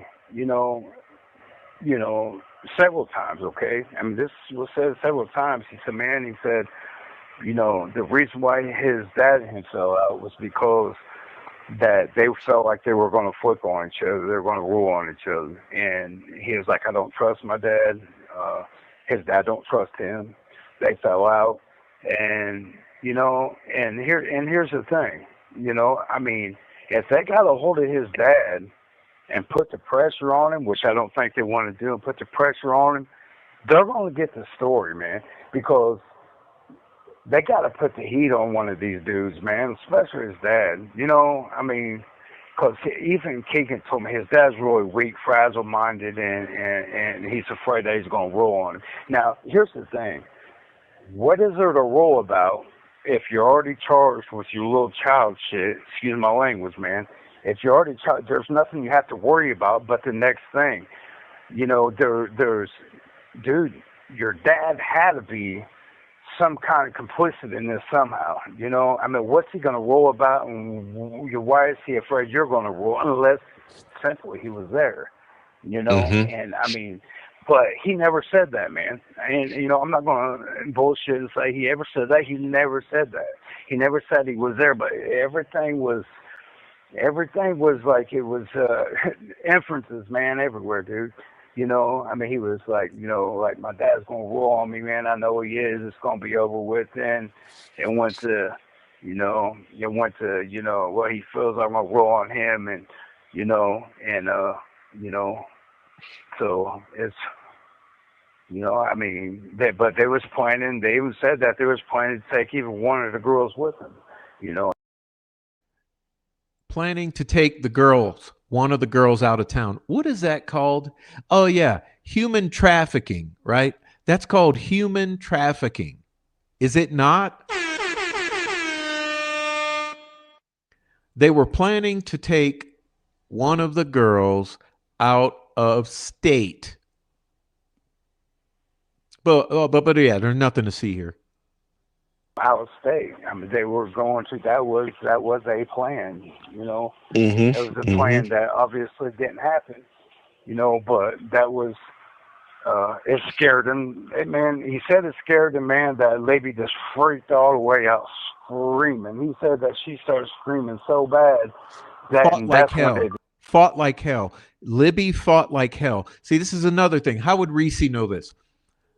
She fought like hell. Libby fought like hell.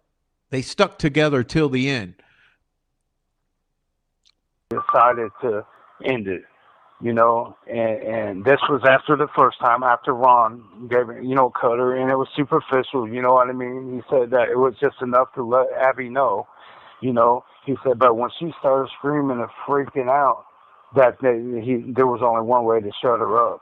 And I don't know where they were at what point, but she just freaked all the way out, and she just wouldn't stop. And that's when they done that to her, man, Ricci said, this is a text message. Ricci says, Keegan said he left his phone at home when he drove to Delphi. He said he had a program to activate his server to give activity in Peru on his device. Prof made the same comment, and like I said, and been saying that Keegan intentionally left his phone home. And, he said Abby was quiet and did exactly what they said, but just was terrified, you know what I mean? And then they took her. They took her overnight, she was alive. She was at Ron's house the whole time. Ron even said that he even went on a search party to go pretend he's looking, once he got back, left, Abby with Keegan and went on the search party to look at, he's out there looking for her too, because he didn't want to look suspicious. He said that Keegan gave him the idea, man, go out there, make it look like, dude, you're lying because, dude, they're gonna because the girls were on the property. That wasn't ever the plan. The plan, and with the drones, and he said that there was blocks that the police had like a couple roadblocks off, that there were search parties out. They said there was absolutely no way to get the girls off the property. The best thing they knew what to do is get them furthest away from the house. You know what I mean? And that's when, Ron explained it as witchcraft shit. Scene of the crime. I'm pointing this out to you guys. This is the scene of the crime. You understand what I'm saying? This is the scene of the crime. That wasn't ever the plan. The plan, and with the drones, and he said that there was blocks that the police had like a couple roadblocks off, that there were search parties out. They said there was absolutely no way to get the girls off the property. The best no way thing to get them off the property because of the roadblocks. Get them furthest away from the house. You know what I mean? And that's when, Ron explained it as witchcraft shit. Okay. And Keegan explained it as, that was, as the ritual shit. And the reason why he explained that he did that exactly, did that the way that he did it is because he said that because he knew that the police later on would never believe an old man would do something like that. So they went all the way out of making it as ritual as that they could, because with, them being on the property, they wanted to make it look like that, absolutely that would be nothing an old man would ever do, and that was the reason, that's exactly and did what they he both said. say that, or just Keegan? Keegan said that. What did Ron say about? What Ron did called Ron say it. about it? He said he explained it. He didn't even explain it as the ritual thing. He said, man, he was just kind of vague, like, man, it's kind of like witchcraft stuff. He's like, I don't know. He's like, I don't know how to say it, and that's how he explained it, But when Keegan came along, he said, no, man, and that's how he put it. He got more in detail of, he said that there were several things done in the area that would, he said that they wanted to make it as, that's the only thing that they was able to do he said, man, they would never thought that Ron would do something like that to that degree. He said, so they went all the way out with it. But the girls were already, killed. Not the kill. We're not talking about the killing itself. That was, that was already something that, took place. That something was already done. But they're talking about like shit. They're going to come straight after Ron. There's nowhere to take them because he said if they took them any further out than what they were, that they're going to run into people, and they had to hurry up. He said because there was even people in the early at night, or in the early morning already that towards the front of the trails already starting to search. He said there was 4-wheelers.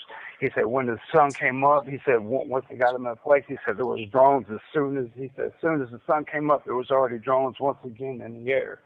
And And did he was like, man, he was like, dude. I'm sorry, Reese. Yeah. You're good, man.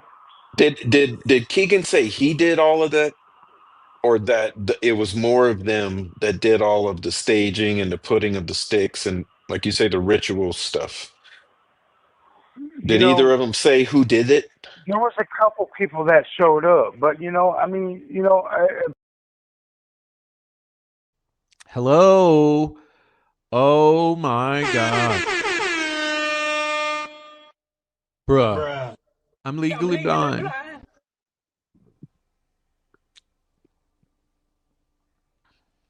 Let's listen to that again. Sorry, Reese. Yeah. you're good, man. Did Keegan say he did all of that, or that it was more of them that did all of the staging and the putting of the sticks and, like you say, the ritual stuff? You Did know, either of them say who did it? there was a couple people that showed up, but The answer to my question as to whether Keegan did Keegan say, Reese, that he did all of that staging with the occult symbols, etc.? And Reese's response was, there were a couple people who showed up. And I've said, Frank's memorandum suspects, hello, hello. Frank's memorandum suspect showed up.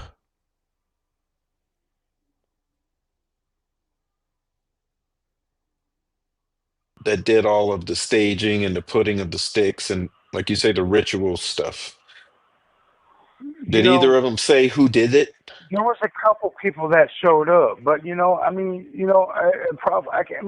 but One who worked at a landfill out of town, and one who lived within walking distance. he never would mention what anybody else did. He mentioned somebody showed up to get a phone, and why I don't know. And they were walking distance. That's for sure because he said that they walked. And then whoever showed up that worked, at this dump site, or whatever, somebody else showed up, but he never really It's so fucking obvious when you know the story. It is so obvious. said who did what, and it was really weird. He explained what he did. He explained some of what Ron did, and it was kind of the same way with Ron. When I talked to him, Ron was really careful with names. He was really careful. It was really strange, man. Everyone being so careful with names would lead you to believe that these guys are afraid of these guys they refuse to mention, right? So no one wants to mention names. Wouldn't that indicate that they're afraid of those individuals? Just, it, it, it stands to reason that the reason Ron and Keegan are reluctant to mention these other names is because they're probably scary people and people that they're afraid of. Both of them, man, really, both of them were really like creepers, man. And to be honest, Ron didn't seem like that. Even though that he seemed really odd when he told the story, he didn't exactly seem like he wanted to do it in the first place. He kept saying, "Man, I was drunk, I was drinking, I was on probation, man. He said I was freaking out once shit got too far, man. He said, man, he lost his mind. He felt the pressure. You know, he was like, man, that's where people, you know, he didn't say extorted or blackmailed, but I mean, later on that part got filled in by Keegan. He said, yeah, man, we told him that we was going to turn him in over these child things if he didn't follow along, because I mean they were needing his property to take the girls, that they were needing the property. There was plenty to take both girls. You know, I mean, I don't know if They were needing the property. Now that's a pretty heavy statement. That's a pretty heavy statement. Oh my God. Who is they? Okay, so think the property is Ron Logan's. They were needing the property. Who was needing Ron Logan's property? The ones they don't want to mention, the one who worked at the dump site, landfill out of town, and the other one who lived within walking distance? I don't know if they really tried to plan to even really kill him, dude. That was really never said, but I do know that he said something wanting to take one of them out of state for sure. You know. Did he ever say For where, sure, right? which state, or did he ever No. kind of say, or they were No, going to he didn't, sell him? buddy. All right. No, I mean he didn't, but Mm. he didn't say. He said just take out a state. He said shit just got impossible. He said once everything got to a certain point, they felt stuck at the house. He said there were so many cops, so many. Even when Ron even said the same thing. You have 1 minute remaining. He said when he came from Lafayette, he said, dude, he said he realized right then and there, man, that there was nowhere to go. And then they both kind of freaked. He said they even got into it. They got in a fight over it because really they had different ideas of what to do, right? Mm-hmm. So, yeah. Well, let's end it here, but call me back and we'll Sure. talk private. You know what I mean? I won't record the next.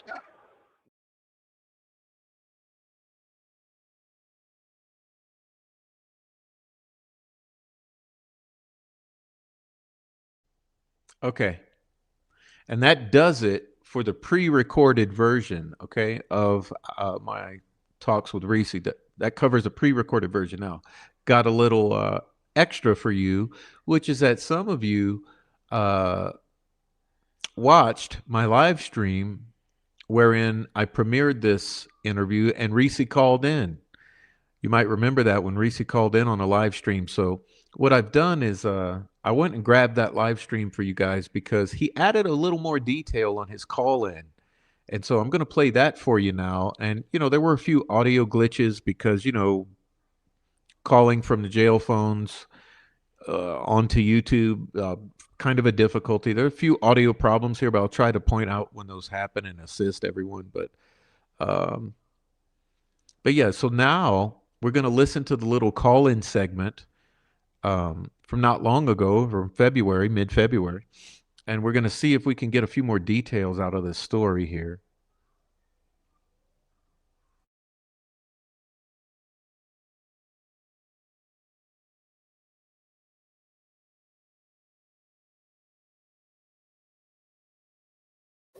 Hello, Ricci. Hey, Prof, what you doing, buddy? Hey, what's up, Ricci? Thanks for calling in. This is perfect. Hey, Let me make sure right we on. can hear you. Just give me a moment. Okay.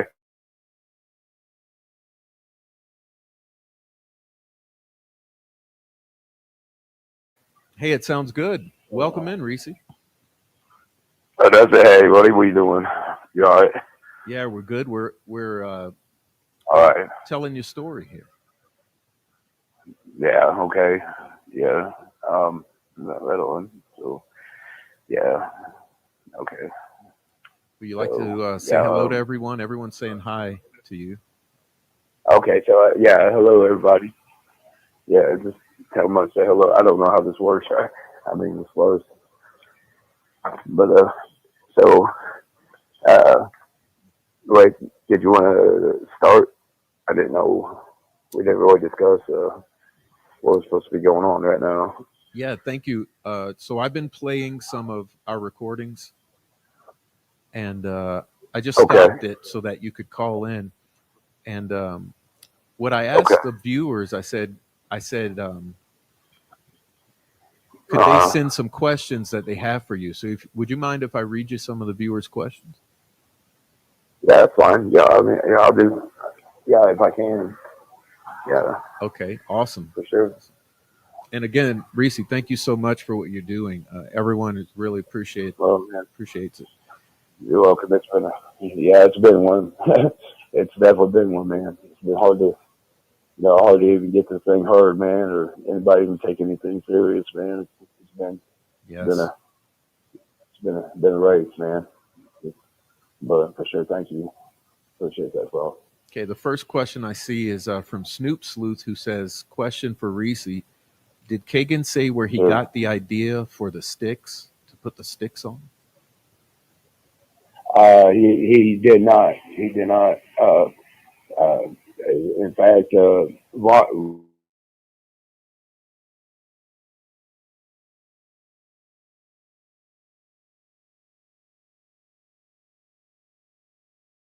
Total audio glitch there. Audio cut out. Sorry about that, guys.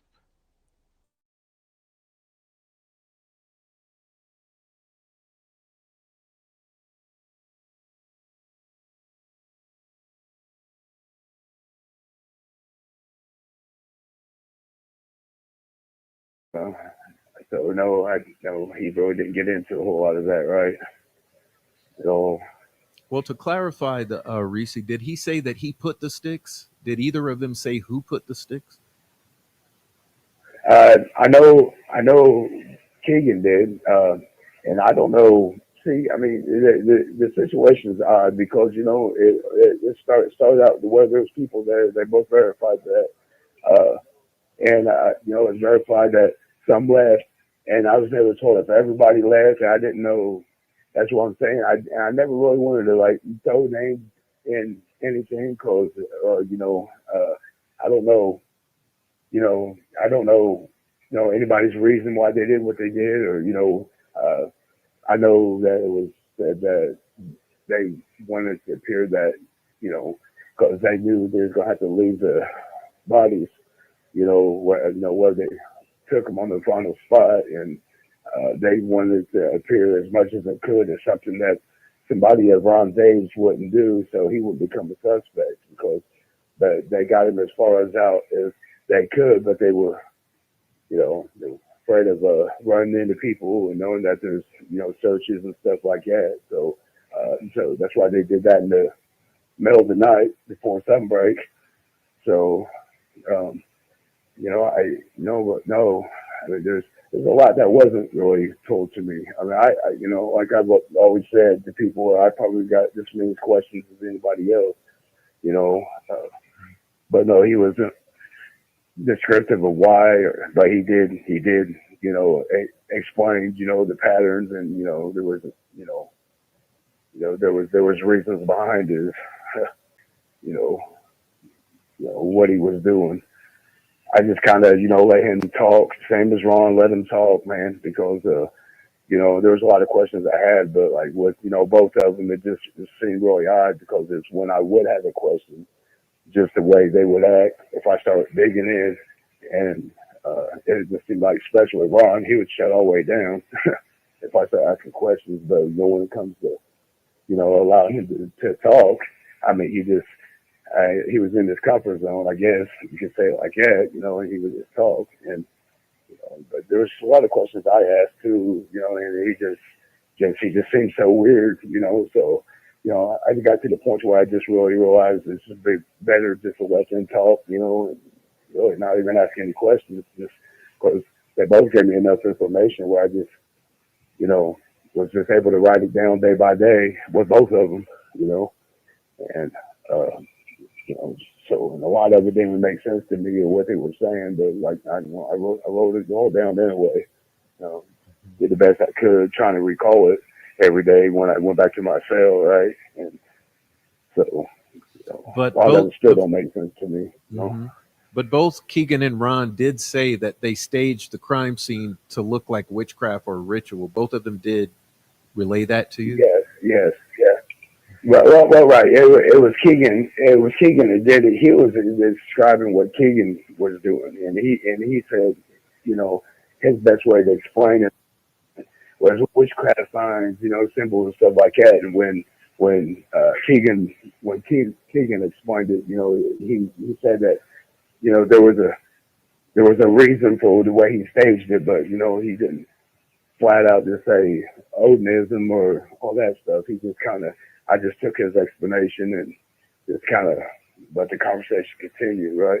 But he definitely said that it was staged and there was some things done, and so I don't know, I don't know, I still don't know, man.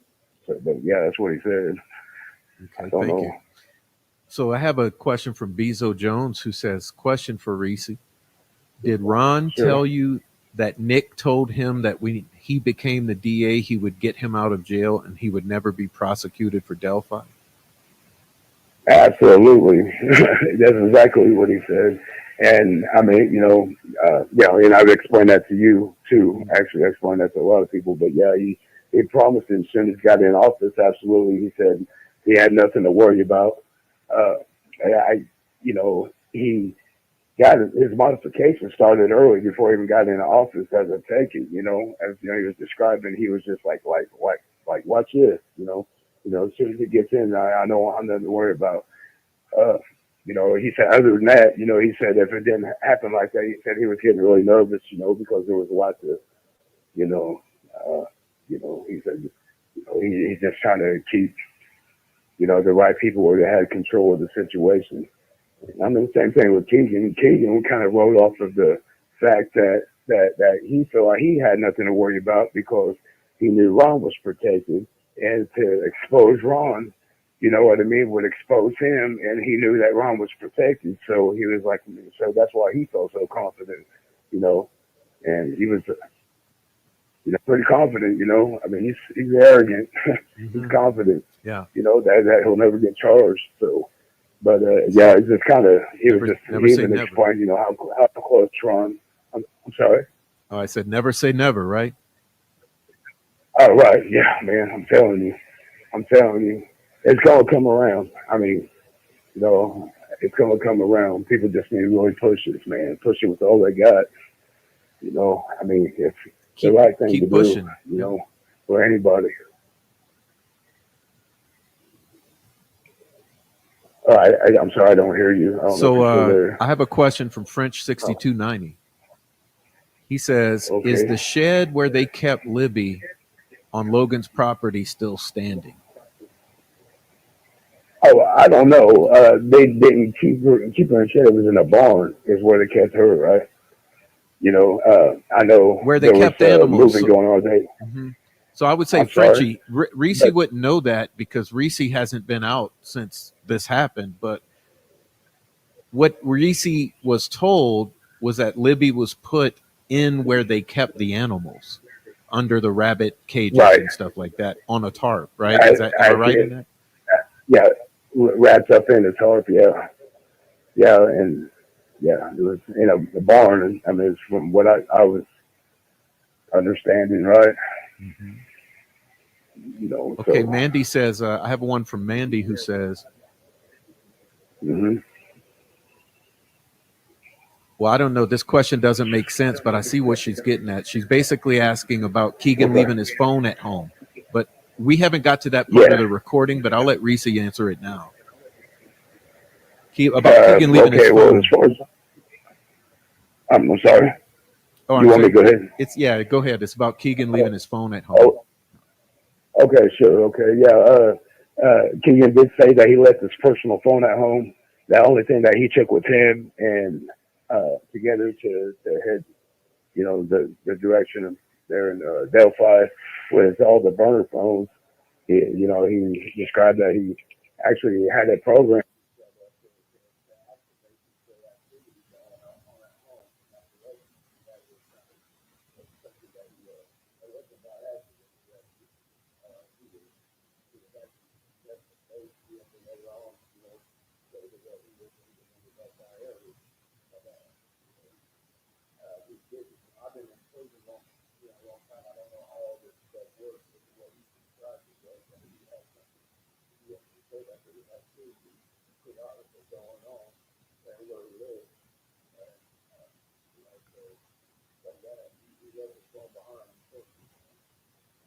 Mm-hmm.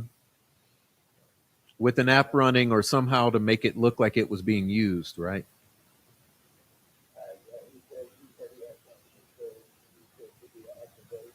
Mm-hmm.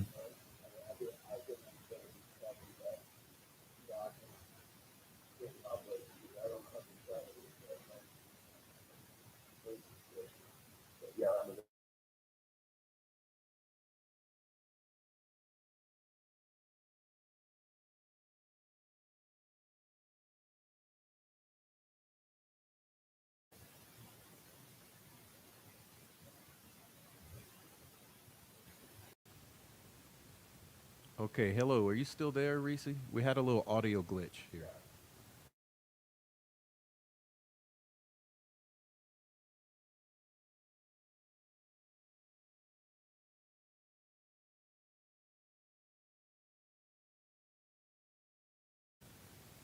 Yeah, looks like we're having an audio problem. Let's see.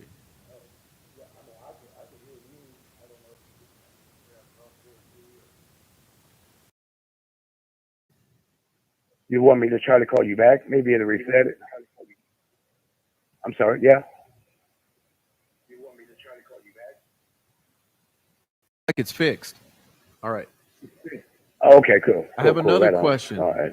Ive Apophis Sounds good. says, question, Yeah. what else, if anything, did Ron or Keegan say about crossing the creek? Seems like that Well, would be a major I will. ordeal. Okay.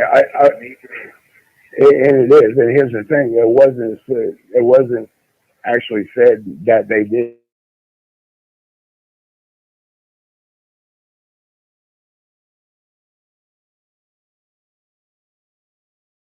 Once again, the audio cut out. What the hell?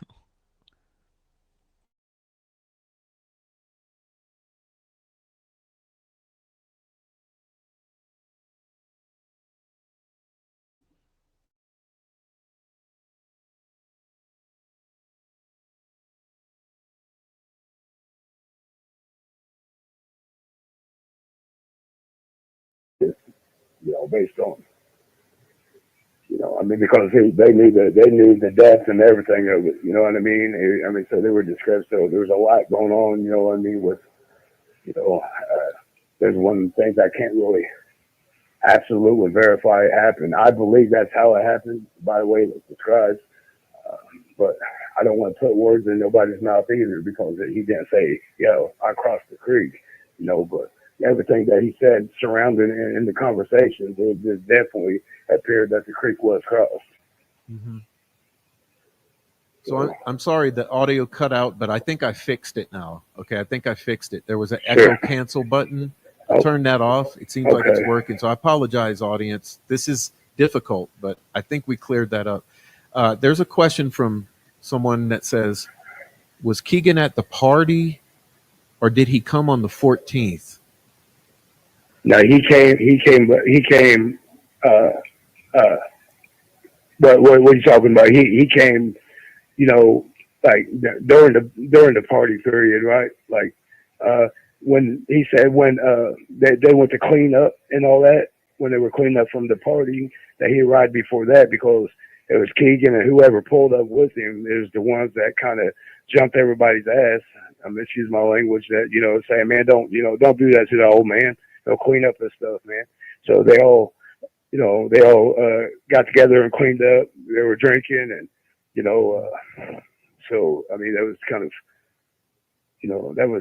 kind of how it was explained, right? So did Keegan describe coming in the morning when this all happened, or was it more so like real late at night, like in the early morning, like in the AM? It was still on the 12th, right? It would be still considered on the 12th, right? Oh my fucking God! So explain. Oh my fucking God! So Ricci is under the belief from his conversations with Keegan that Keegan and his whoever arrives at the cemetery party the night of the 12th. explain that to me again, because Reese, it's difficult. But so you're saying Okay. Keegan says he shows up on the 12th at the party with his Yeah. other person? Yeah. After they were The hog roast? already partying, right? And Ron said he was waiting on a couple other people to show up. Okay, and two people pulled up. One of them was Keegan, and another vigil pulled up with him. Two different vehicles, and so yeah, I mean, so he stayed around, and he stayed around, and eventually he told they told him to clean up the property, and this was in the I guess it would be the 13th. I mean, if you're going into the wee hours, right? Yeah, but I don't still know dark, exactly maybe. what hour on the Words. dot. It was, it was dark. On the 12th, the party was already, because I mean, I guess they were partying throughout the day too. A little bit. But the only thing that threw me off, Ron said that he bought alcohol for people, and I didn't know if it was kind of just being friendly or I didn't understand it as maybe was people not of age to buy it, but it was never really said, right? He was like, yeah, I bought everybody alcohol, bought himself beer, and he was drinking with them. You would assume that might be young people if he's buying them alcohol. I mean, that's how I took it. But I didn't know, because I mean I thought about it over and over, like were they not old enough, or was he just being generous because it was his property? And I mean, I don't know. He didn't really describe, but he did say that he went and bought the alcohol for him. Well, he said they vandalized. Did he ever say that it's because they were younger kids or something? Yeah, he did say that. He didn't say whether whether they were kids, but that then vandalized. It was like this broken bottles and things pushed over, and there was stuff like that. So I mean, just a lot of trash. So whatever he meant by it, but he was really pissed off about it. He even seemed angry explaining it. I mean, to be honest with you. And didn't you tell me that he kicked them off? So this started at his house, but then he kicks them off and tells them to get their ass in the cemetery. You have 1 minute remaining. They were going to his house to use the restroom back and forth as why, but they were supposed to stay at the graveyard, but to use the restroom and stuff, he was letting them go to the house back and forth, right? And things came out missing, and that's why he was like, no, you guys ain't doing that no more, Okay. I know your phone's going to die. I'll let you call me right back, okay? Oh, sure. I got you ready. All right. Thank you. Yeah. Woo, information overload. Information overload. I feel like my brain can't take anymore. That's why I needed the chocolate, I guess. Okay, so he'll be back. The next thing I'll ask him when he comes in is about these names you guys are mentioning and the details of this party. Now, keep in mind, this was not the central focus of their conversations, from what I understand. This was not their central focus. So maybe he doesn't have as much on this party scenario as possible. Look at I have Apophis' comment there. He has a question, or it. I have Apophis has a question here. It says, did Ron Logan say anything about masks everywhere at the party on the 12th? Did Ron Logan say anything about mask everywhere at the party on the 12th? And unfortunately, I did not ask. I didn't see it. So I neglected to ask Ricci that question, but he's never mentioned it. But interesting question. He otherwise would, but I know that what he's relayed to me is that the night before this party starts up, okay, and they're in and out of Ron's, they're all over Ron's. They start to get nuts once they get more and more drunk and maybe high, and they start vandalizing and acting a little too crazy. It pisses everyone off, okay, including Ron. And then by the next morning, Ron starts to gather all of this evidence of that party and bag it up along with Keegan and the third individual who shall remain unnamed. And And then Ron then decides to go over to the landfill with all that stuff and dispose of the evidence of it. So I'll wait for Ricci to call back. But thanks, artist, for that question. And let me see.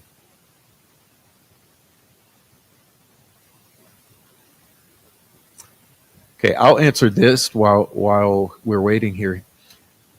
Did either Keegan or Ron say how Abby ended up wearing Libby's clothes? Yes.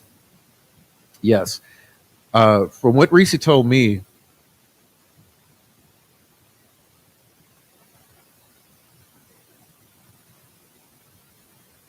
once Libby was placed in the tarp, oh, here he comes.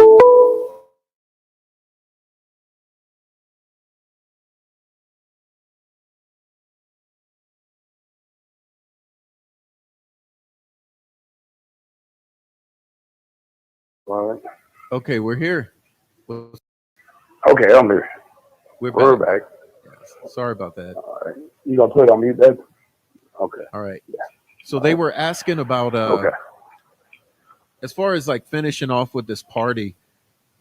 Did they ever say any Sure. names or anything about any of the people who were there that you remember? Man, dude, I've been asked that a million times, and they hadn't, at all. Hey.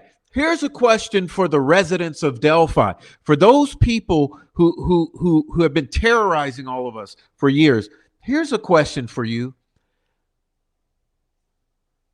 Who was at that party at Ron's on the 12th? Would the real party goers please stand up? If you were in attendance to any gathering at Ron Logan's on the night of the 12th, going into the late wee hours of the morning on the 13th, if you were at this party, which got shifted over to the cemetery, so if you were at this hog roast, if you were at this Ron Logan gathering, if you were at this party, if you were at this cemetery party, if you were at Ron Logan's on the evening of the 12th, the night of the 12th, the wee hours of the morning in the 13th, and Ron Logan kicked you out and you were going to use the restroom at Ron's house and you were getting kicked out over to the cemetery. If you were at this party at Ron Logan's on the 12th, please let us know. Could all of our people actually be decent human beings and stand up for the brutal, horrific, horrendous deaths of these two girls? And could you please stand up and raise your hand and say, yes, I was in attendance to this gathering at Ron Logan's on the 12th, and I'm going to be a stand-up citizen and admit that I was there and say what I know about it and say who else was there. Because I want to know, was Michaela there? Was Garrett there? Was anyone else there that we've heard was there? Was anyone in Peru, from Peru, Indiana, at this party at Ron Logan's? Was anyone from Logan Sport, from I don't know, from Terre Haute, all right, from Delphi? Who was at this party at Ron Logan's on the 12th? Isn't that the question that needs to be answered?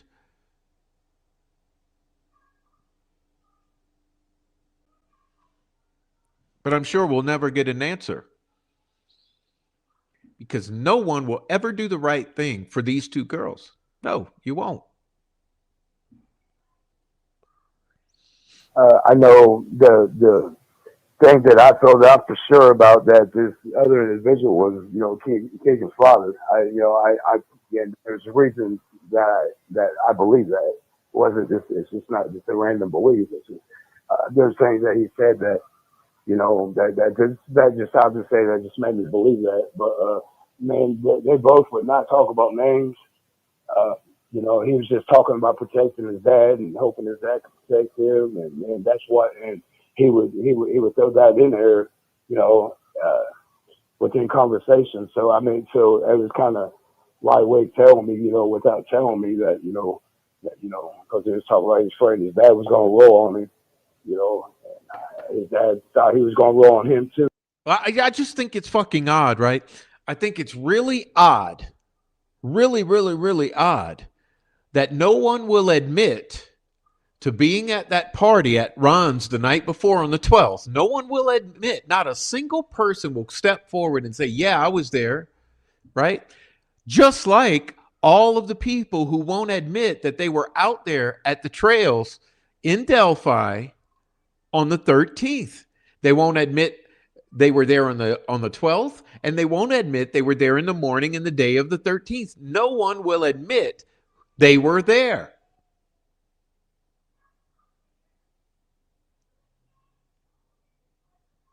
All right, so I mean, but if you had nothing to worry about, or if he wasn't there, or whatever, then what he kept repeatedly saying that. It just told me just through common sense that, I mean, that it wasn't bad. But I wish on everything that if I knew that this case would come down to what it came down to, I would have dug harder, right? But I thought at the time what I was getting was going to be good enough to help out, right? But, you did the best you could at the time with with what you I had. did. So I have a question from Louise Cuevas. She says, have you communicated, okay, before trial, had you communicated with any YouTubers or anything like that? No, I didn't, man. I wasn't really talking to anybody until after the trial. Okay, another question. Did you ever have a visit with Monica Wallow? Well, I don't think so because he wasn't at Westville. No, right. Yeah, I don't know who that is. Let's see.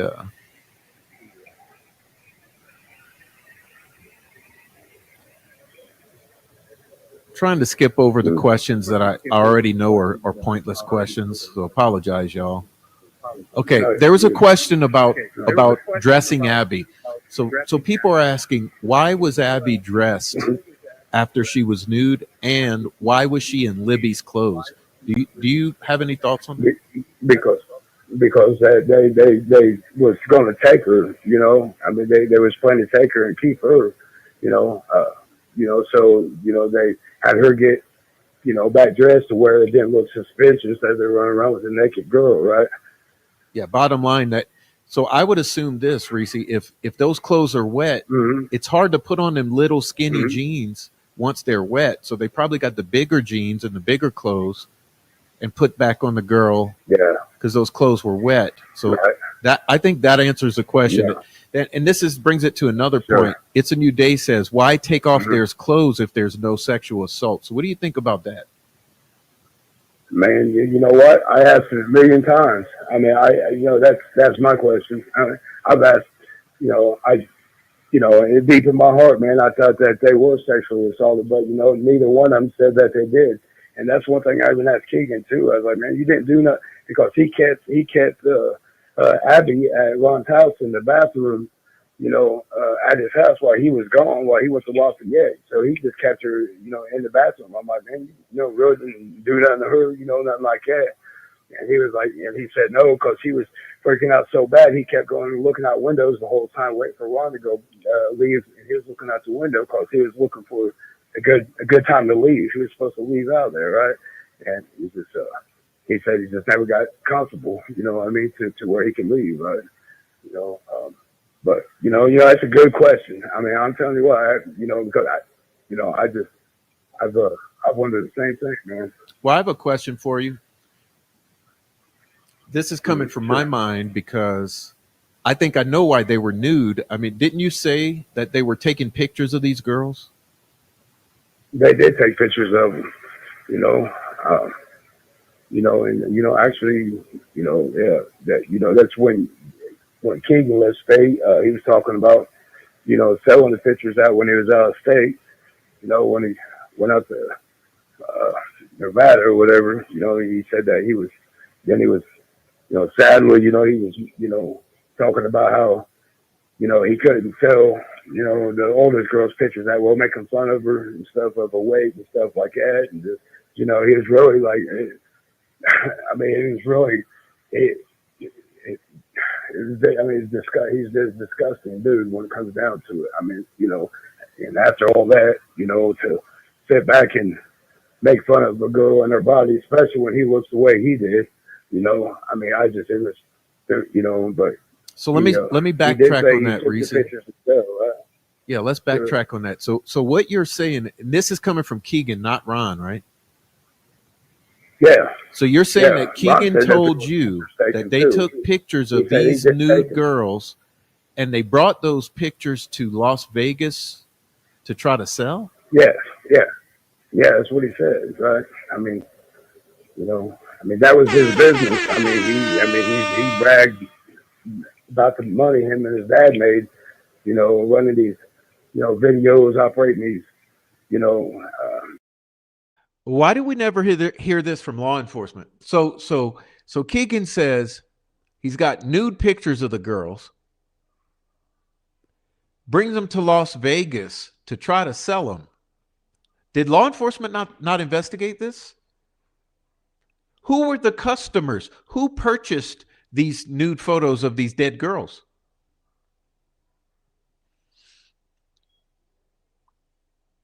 Will we ever know?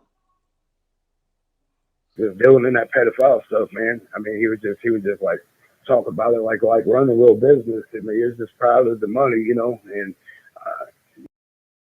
Sorry, I'm going to back it up a bit.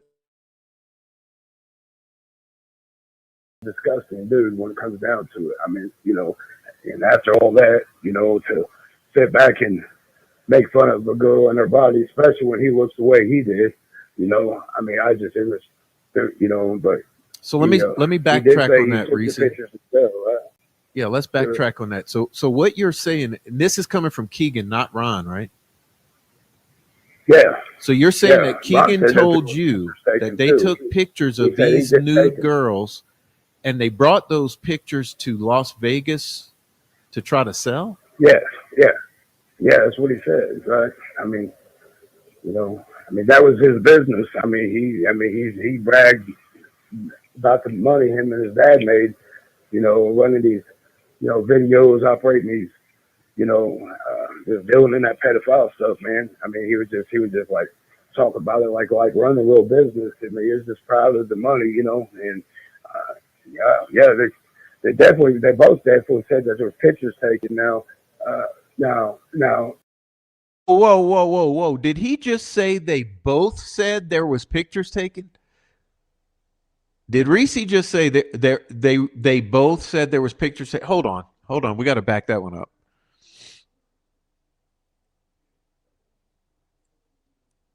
stuff, man. I mean, he was just like talk about it like running a little business. I mean, he was just proud of the money, and yeah. They both definitely said that there was pictures taken. Now, Ron Logan Wow. said that he didn't personally, and he said that he really didn't agree with it. I mean, he did say that himself. And, I feel like that Ron Moore got jammed in it. You know what I mean? More so because he said that that he was being blackmailed by that they used the pictures and him being involved in that stuff, like they were going to flip on him if they didn't let him use his property to bring the girls down to. And then that ultimately it wasn't his plan. But he said, but that's what when I state that he said he went too far, that's what he's referring to, because he just it wasn't supposed to go that far. So what you're saying is At that all, Keegan in his mind. and those guys were sort of forcing Ron to go along with the rest of it by saying, we got this, Yeah. we'll snitch on you for the CSAM we've been selling you, or you're Exactly. in possession of? I mean, that's exactly right. I mean, that's exactly what happened. And so But these photos of these girls,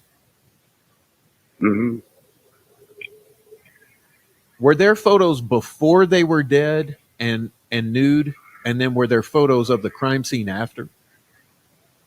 there was so many things he wasn't clear. I've wondered the same thing, right? I mean, because there's still parts that don't make sense. Once I thought it through, it still didn't make sense to me.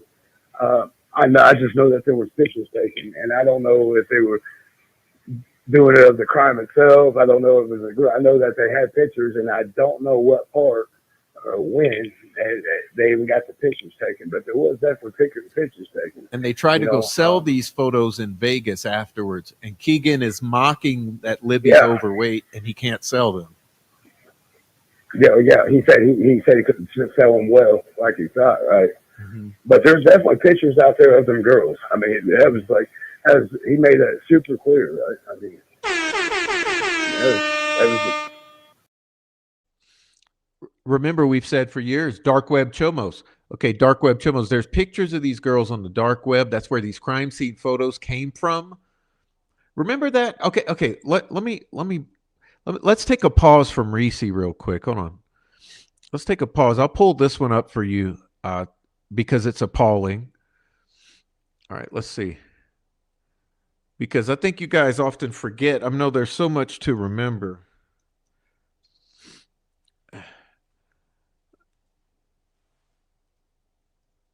Watch, you guys will remember this. And people have lied to you repeatedly about this. Check this out. This is Robert Fortson messaging Rick Snay. Okay. Where's my megaphone? Okay. My megaphone. Okay. For all of the idiots, and I guarantee you, Turbo's going to come out and fucking deny this. Okay. Because anytime the truth is told, Turbo's going to come out and try to deny it. Look here. This is Robert Fortson messaging Rick Snay. Okay? Let's see what it says.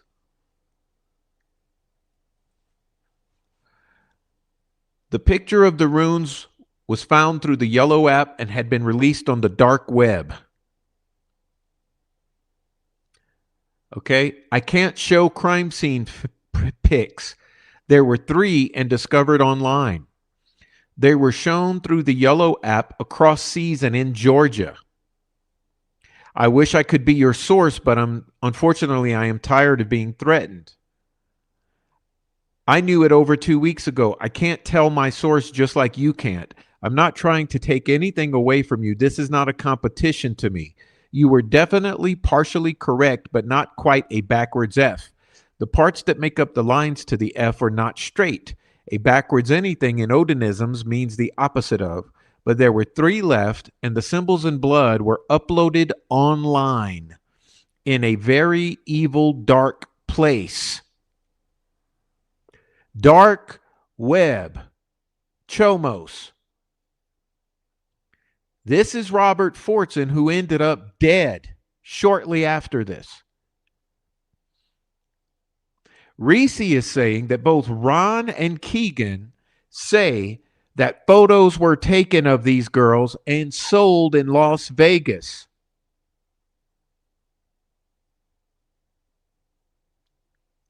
Which means they've been out there on the dark web since Keegan went to Vegas.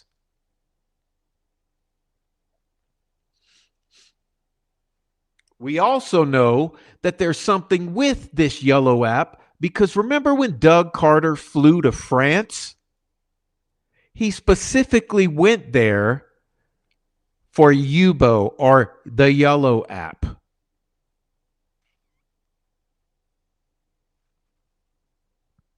Which just happens to be when Rick Allen was arrested.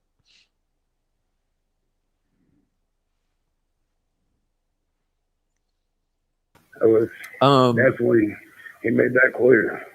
There's another question. Did Keegan ever say that he recognized either of the girls from social media, from interacting with them on social media? Tell us about that part. Well, I mean, here's the thing. I know that he went to Libby there, right? And he was the one that lured her there. He made that, I mean, that was clear, but he would not get exactly into, as far as, he talked about, pretty much stalking other kids, I mean, under young girls too, trying to, get to know them and using different profiles and stuff like that. But, he's the one that lured the, supposed to be Libby, there, right? So, okay. So, yeah, I just wish I was clear on a lot because I mean I'm kind of like stuck on a lot of the questions and stuff, and even trying to explain it because, I mean, it's like, even as I discuss it, I still have questions. Like, man, where a lot don't make sense to me still. I don't know. I could only explain, to how it was told to me, and I mean that's the best I can really do, right? I mean, Mm-hmm. I Well, wish that's I all you're could answer expected to some do. questions too. Yeah. That's all Yeah. Oh anyone yeah. would expect, Reese. Yeah. And I mean, and this is the whole time why I've tried my best, to be as transparent, and but people kind of try to catch you up, by well, then why don't you know this? Why don't you know that? Well, because I wasn't there for one, and number two, these are just what things that were told to me, like I ever told you before, man. I didn't know if I was being told the truth. I was uncomfortable talking to the detectives and stuff about it because I'm like, man, I'm gonna look like a fool, man, if this dude's feeding me shit. Then I'm like, man, it don't, I couldn't see an old man making that stuff up, man. So I just, at the time, I was like, There goes the audio. Sorry. Who knows what the hell he was saying?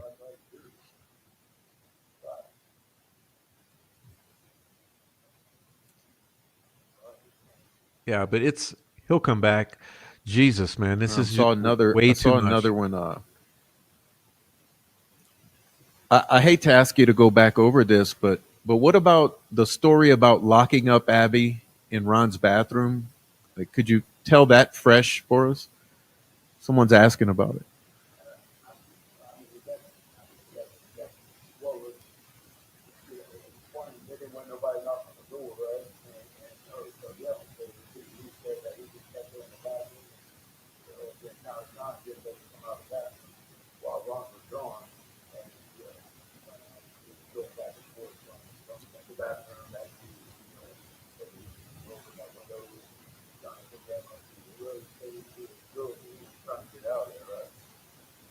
Hold on a second, Reese. I'm sorry, the audio's glitching. Let me try this trick again.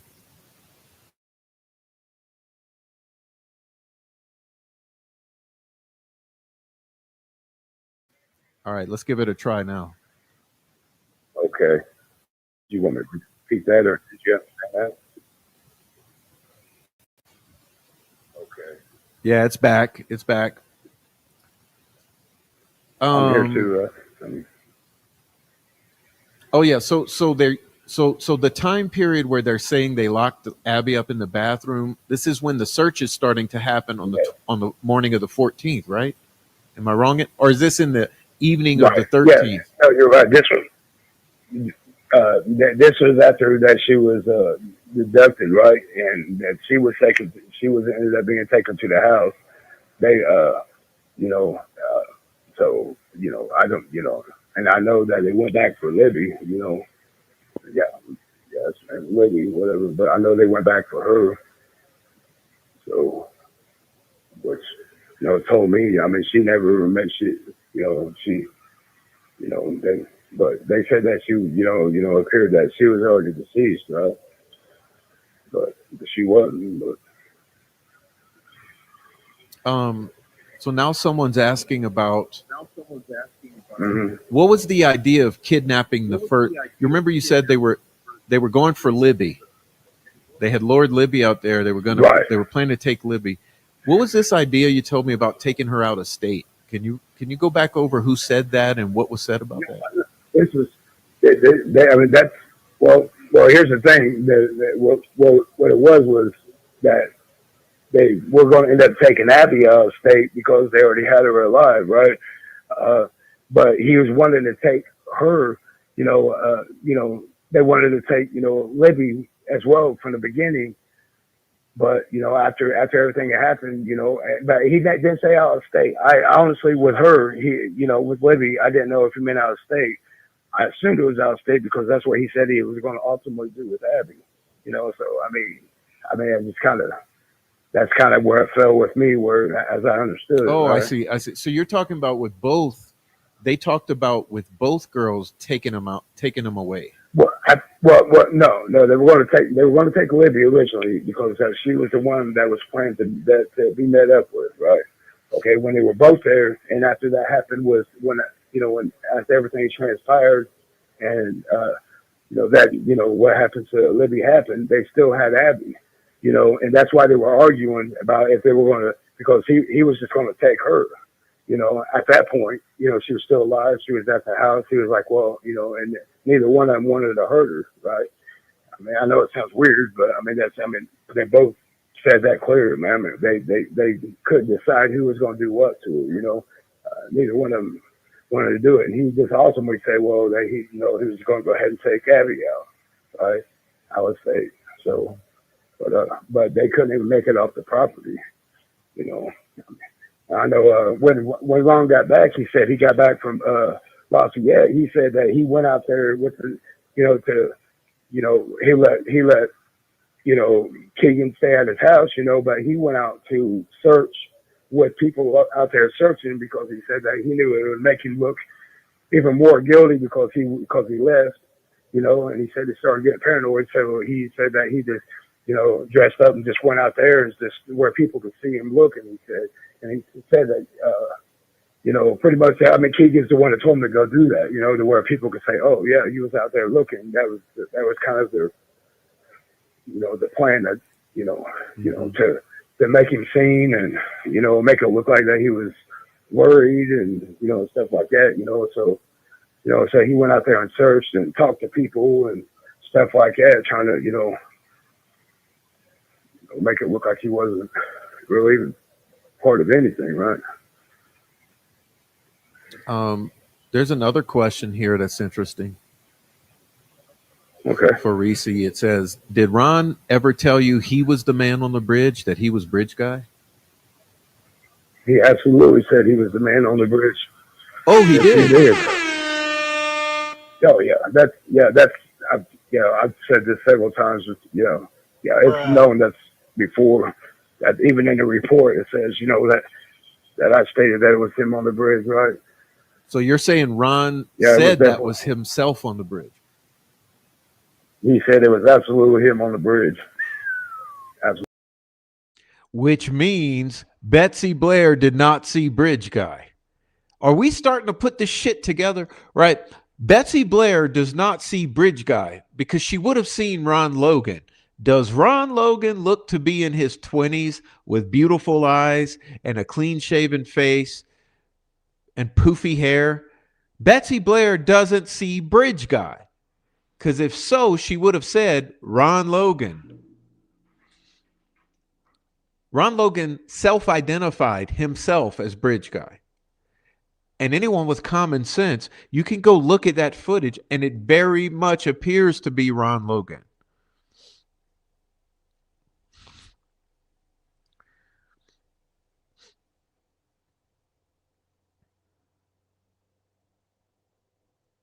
I mean, you guys ever seen that comparison?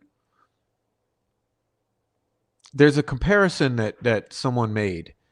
Ron Logan and Bridge Guy pasted next to each other. Right? Betsy Blair didn't see Bridge Guy, period. She saw someone else. Now, who'd she see?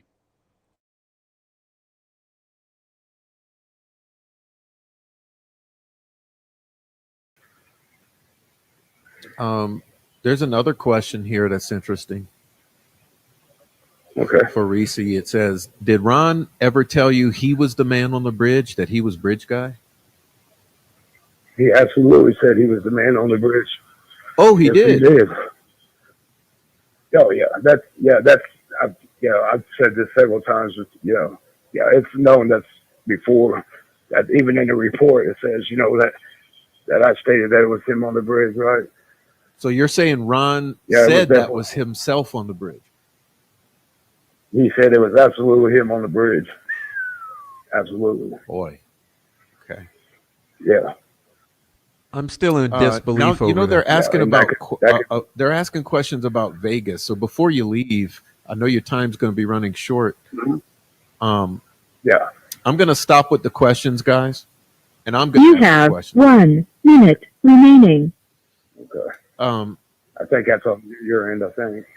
Maybe. Okay. When you call back, can you call back and tell us everything you heard those guys say about Vegas, especially Keegan, what he did, what he was getting, what is? Yeah, I mean, I will. I don't know a lot about it though because that wasn't talked about a lot. But I know, why they took off. Him and his dad, right? But they didn't say exactly what they did. Besides the picture thing. But they were trying to get out of Dodge. Is all I knew. But yeah, I mean, I'll call back. But yeah, I really can't touch on a lot on that because I really don't know, right? So. Okay, we'll do one more. We'll do one more. Thanks a lot, Reese, for the patience. Yeah, you're fine, buddy. I'll call you right back.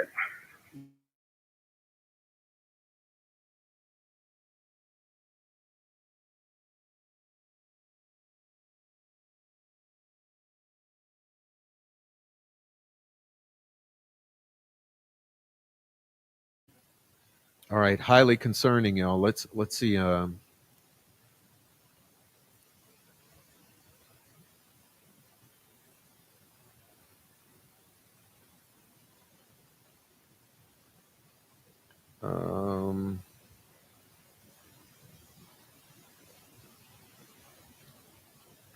that's why Ron redid his bathroom. Yeah. They bleached.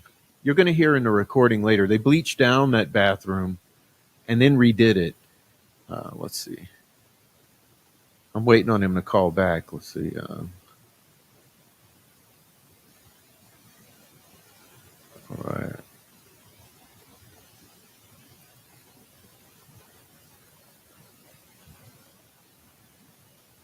All right. So what I'm going to do, y'all, we're going to do one more little segment with Reese, and then allow him to have the rest of his evening off, and then we'll continue with the recordings that we've already made. Um, the most interesting thing I want to hear from Reese is what Keegan specifically told him about Vegas and about the aftermath and coming back and why to go and all the questions about Vegas. So I'm hoping he calls back and he can kind of pull up some memories in regard to Vegas. Let's see.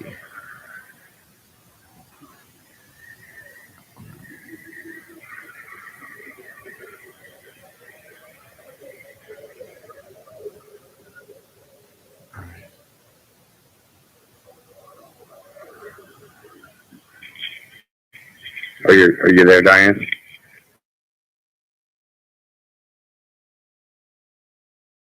Hello. Hello. I'm here. Oh, you hear me? Hey, what's up, Reese? Yeah. All right.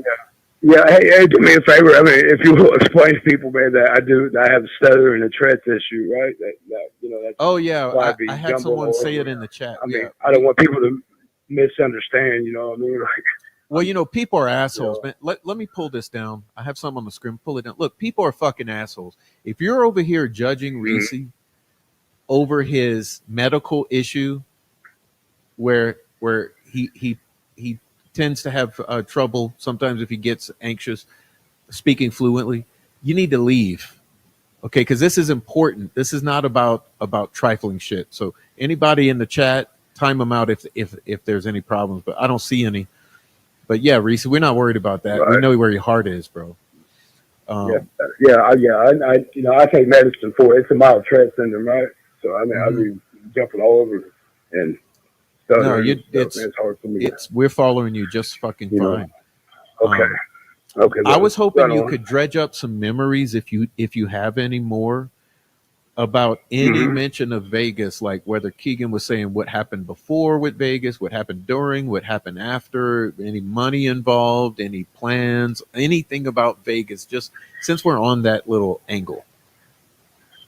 And the most he said they hit him and his dad, felt the pressure coming on, and they knew that they had to get out of Dodge, is what he said.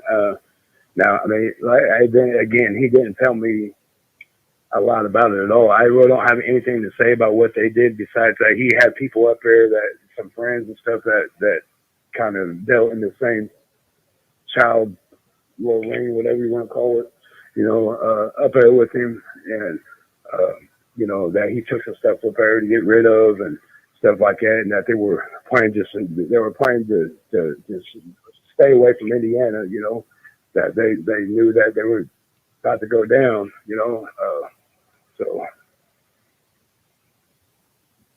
So Okay. yeah, I mean, Well, I really don't this know a also lot. follows what he You know. said to other inmates that he's been Hmm. in the dorms with. So Right. okay. Yeah. I wish he did, where I could, but I don't have any information on it. Exactly. I don't. Well,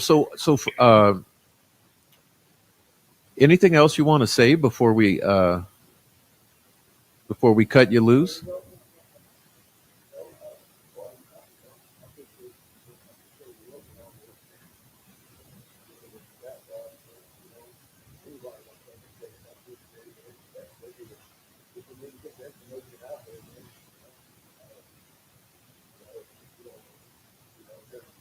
Oh no, another audio glitch.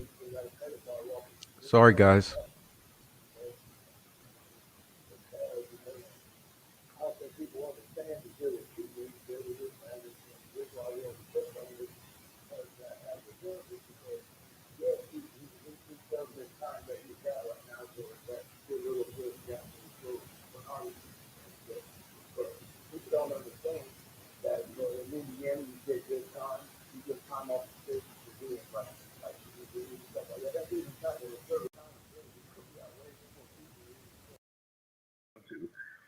There's, you know, he's gonna, he's gonna be.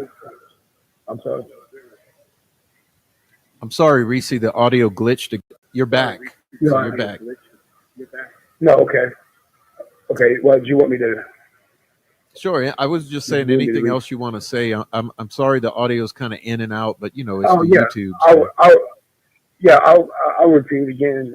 I don't know, if I heard, but the thing, with Keegan Klein, right? I mean, people believe that it's safe to, not push his case because he's in prison, and he got his little deal off his child pornography thing that he had going.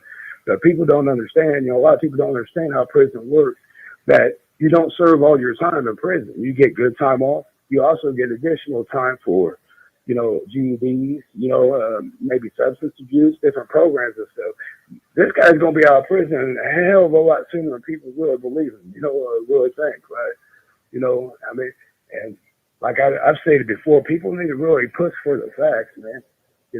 I've stated before, man, I don't expect anybody to believe me. I would be suspicious of somebody coming from prison given any information. I mean, you're supposed to, especially with something so sensitive, right? But you know, uh, I just I think people really need to push harder for facts, man, and really kind of drive this home and expose people, expose the police and there's a lot of corruption, man. I'm telling you, Nicholas McClellan, man, he has egg on his face all day, and I know his story, and I think that's why McClellan tried to keep me out, of the situation as much as he had because he knows I talked to his buddy, and I have information on him and their relationship, and what's really going on. He don't want me in the picture, and I think people really need to make noise, man.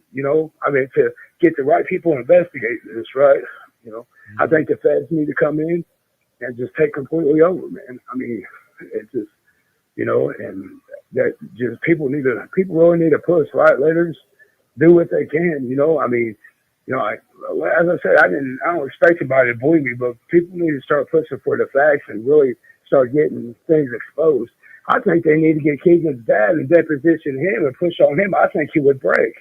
I think he would come clean.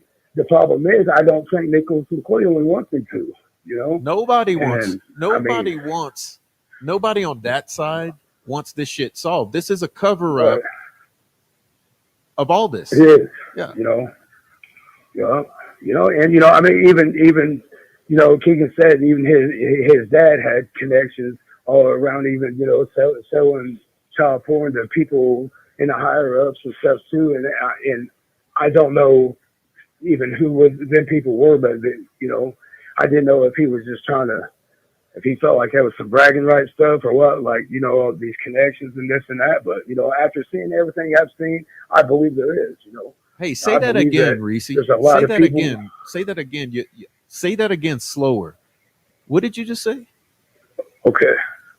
No, I, what I'm saying is that, Keegan, he would brag with his dad how his dad would do business, sell different types of things to the people in the higher ups.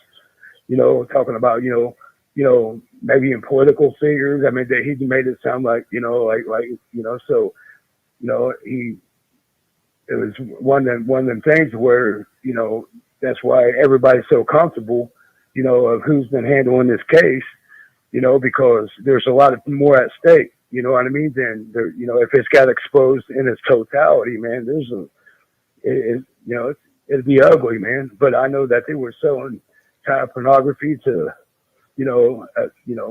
definitely an attorney. He said an attorney,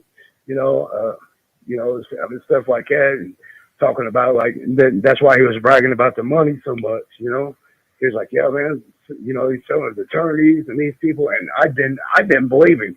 I mean, at first, I really didn't. I didn't know if it was true or not.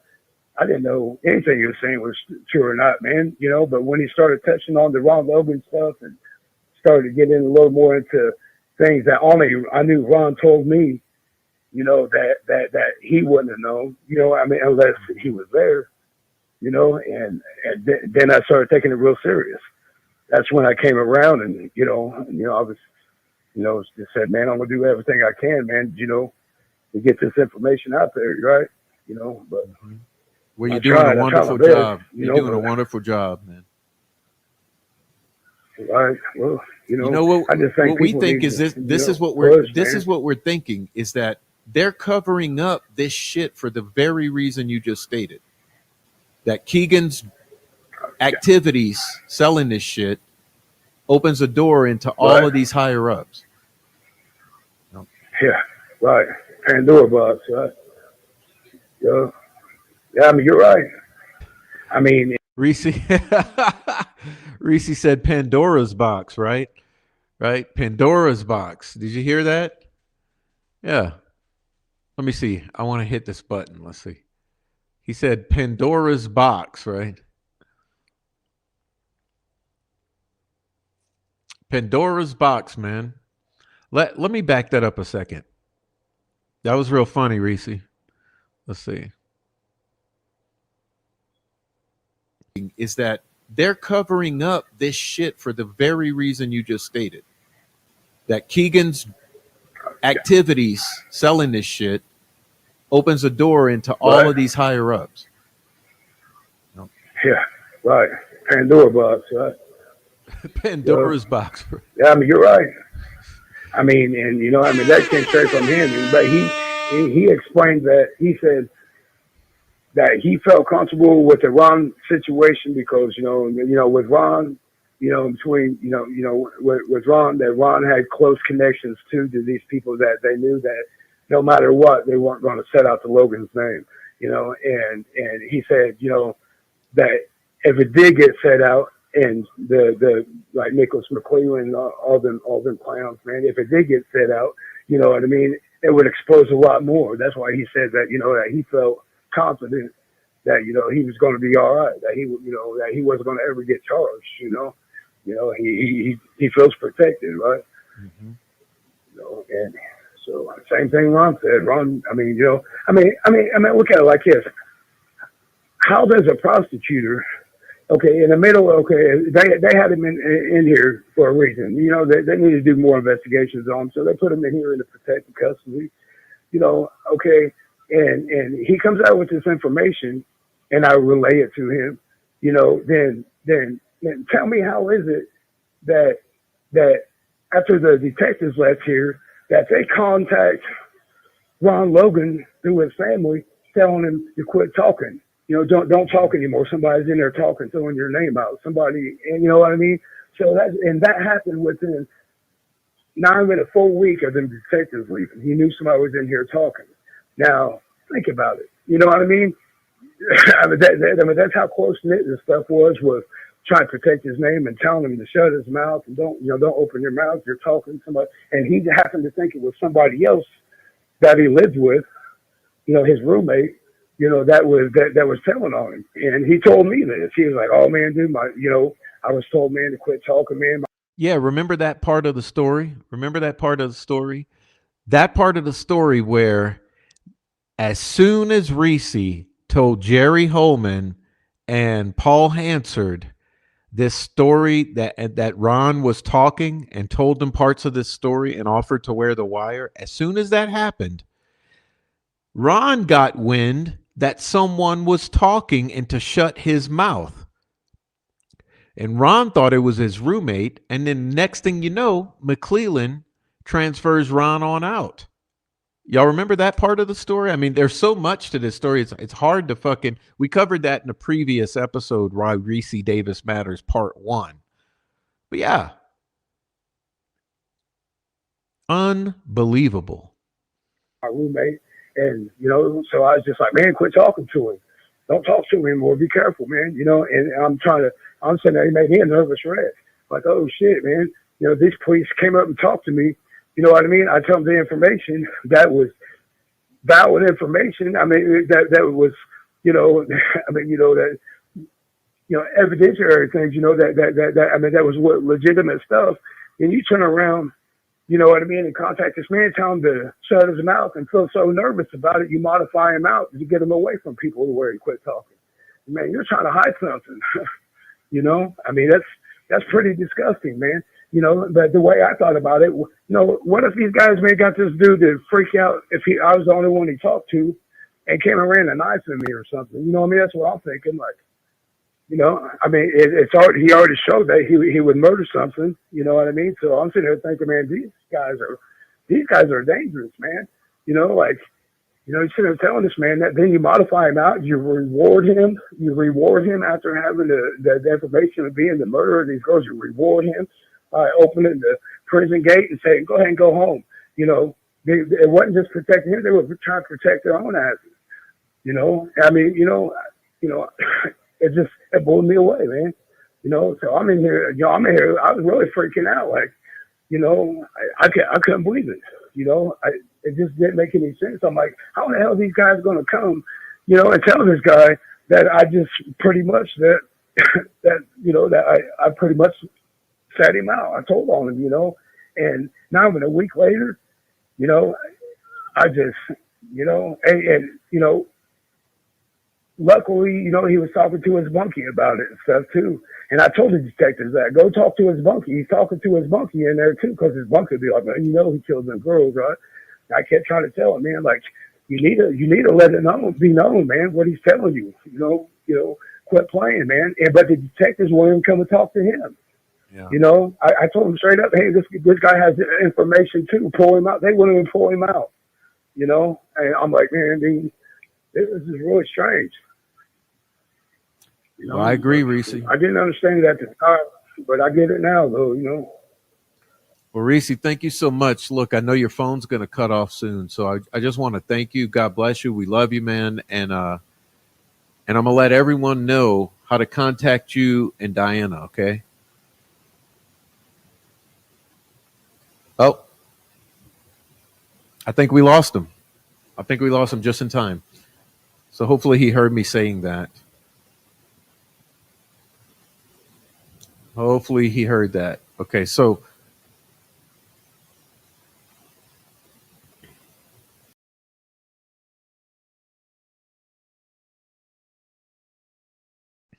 all right. And that was it. Reese's phone cut off, and I went on to finish the live stream, and that's there for all of you who are interested in it. I don't know if Deb's still here. Maybe she can put up the link, but that's there for you.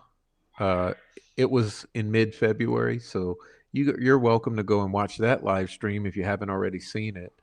But yeah, there's something else I want to show you. Okay, so now I'm going to pull up to close some of my Substack articles. Pardon me, because I went ahead and decided to write a few articles, six to be accurate. I decided to write some articles covering all of this information. I'll quickly go through some of them with you here.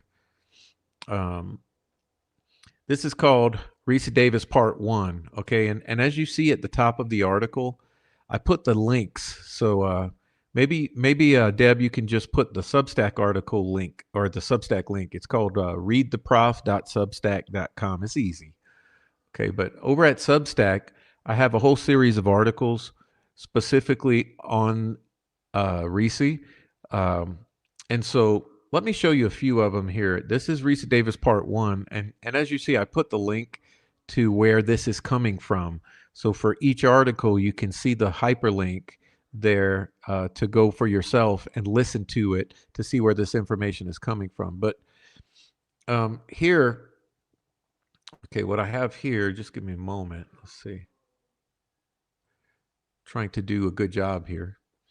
All right, so what I have here is Ricci Davis Part 1, okay? And it says, the neighbor in the next cell. In 2017, inside the walls of Newcastle Correctional Facility, Ricci Davis says he met a man that would eventually confide in him almost daily for 7 months. This is Ron Logan, okay? This interview is Davis's account of how that relationship began and how it evolved into what he describes as a steady stream of confessions tied to the murders of Libby German and Abby Williams in Delphi, Indiana. What follows is Part 1, okay? Do you know who I am? According to Davis, Logan arrived at the facility roughly 2 months after the murder. So you guys need to, the timeline is very important here, in my opinion. Okay. The morning after his arrival, Logan approached Davis while he was using a kiosk to type a letter. He needed help setting his account up and his PIN number so he could order commissary, etc. You know, I'm summarizing this, but it's there on Substack for you guys to read if you choose to read it. It says a few days later, Logan approached Davis, and someone had told Logan that Davis worked as a law clerk. Okay, so Ron was looking for advice. And he says to Ricci, do you know who I am? And he says, I've been all over the news because 2 girls were found on his property. Well, Davis was stunned, but he stayed calm. And Logan initially claimed his attorney advised him not to discuss the case while incarcerated, but that didn't last long. The first conversations focused on legal mechanics, search warrants, the FBI, whether agents could return his property under the same warrant, etc. Okay. What stood out to Ricci wasn't just the questions, but it was a tone. Rather than relief at not being charged, Logan was intensely angry about the FBI's involvement. He seems fixated on the investigation, on jurisdiction, and on how the search was handled. That struck Davis as bizarre. At the time, he was housed in protective custody. And Davis says Logan appeared more comfortable discussing certain topics in that environment. Davis says over time, he deliberately cultivated a trust. They drank coffee every morning, talked daily. He discouraged Logan from speaking openly with anyone else, positioning himself as a confidant. Okay. He says he did this strategically so Logan would feel safe confiding in him, and it worked. One morning, sitting outside at a weight machine, Logan asked for Davis's word that anything discussed would remain a secret at all cost, and Davis agreed. That's when, he says, this story shifted. Things got out of hand. According to Davis, Logan described drinking the night before the murders. He claimed there had been people on his property, near a graveyard, close to his home. Logan also allegedly referenced burner phones, devices swapped out every few months, and assistance from someone, Keegan Klein, traveling from out of town. Davis says Logan described a situation that spiraled out of control. He used phrases like things got out of hand, he was being blackmailed, etc. Over dozens of conversations, which Davis estimates around 40, the details accumulated. Logan spoke in fragments, but then more freely and visibly stressed, at times tears, at other times an unsettling eagerness to recount the events of that day. This is a natural course of events. Davis believed the consistency and emotional tone of these accounts convinced him of their authenticity. I absolutely, in my heart, knew he was telling the truth. There's no way that could have been made up. Davis later spoke with law enforcement about what he had been told. He also claims to have spoken separately with Keegan Klein. He believes the similarities between these accounts were far too specific to be coincidence. Importantly, Davis says he and these individuals were housed at different times, years apart, making it very unlikely, in his view, that the stories were coordinated. And he acknowledges that certain elements shifted between versions, often what he describes as a blame game. But this is to be expected, lending credibility to his story. But the core narrative remained consistent. For 7 months, Logan was his neighbor. For nearly a year, Logan in the facility. They talked every single day, just about. Okay. So moving on to part 2, you rattled some chains. Okay. According to Ricci, it was no coincidence that both men ended up in the same place at different times. This is the highest protected custody in the state of Indiana. This is where they send people with high profile protection. Davis says Keegan Klein approached him directly. Someone had told him that Davis and Logan had been close while Logan was housed there.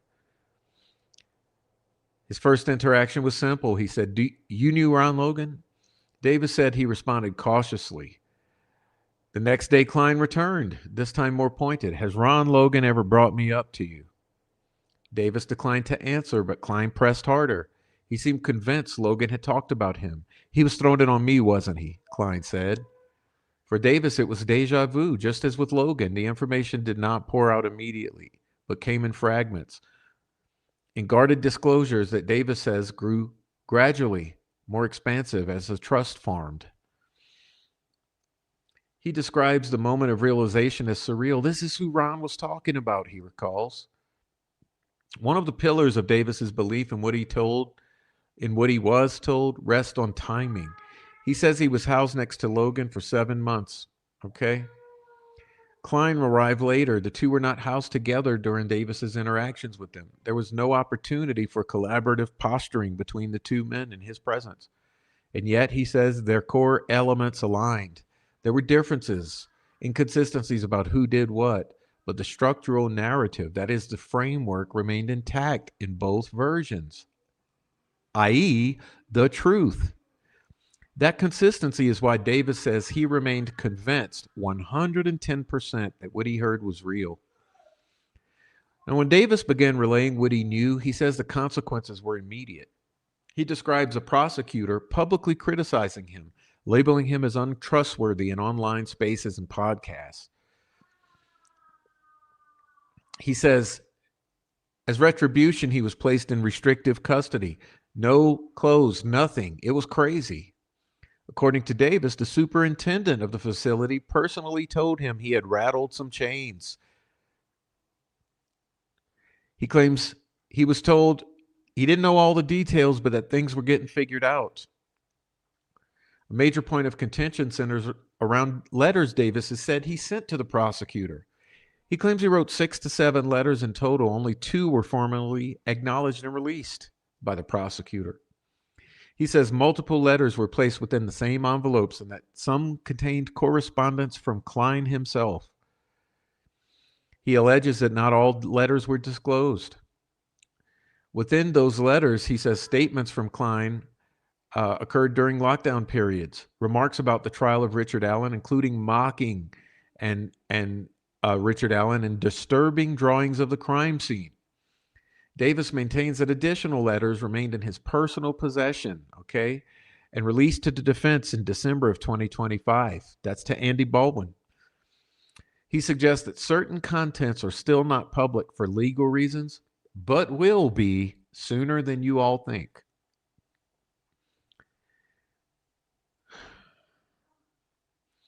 I had crucial information. He says he provided the Indiana State Police detective with specific information about physical evidence, something he believed could be found with a search warrant, something he says would have been absolutely indisputable. He claims the investigators did not pursue that evidence. I knew for a fact where something was, he said. They didn't act like they were interested or concerned. There was an opportunity, he believes, that could have altered the trajectory of the case. Instead, there was silence, crickets. Okay? Part 3.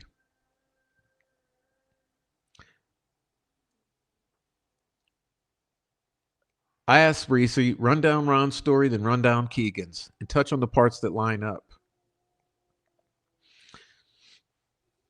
Ron Logan's version. According to Davis, Logan portrayed himself as reluctant, pressured, and intoxicated and blackmailed. He said he'd been drinking heavily. Heavily. Jesus. I'm getting tired of talking.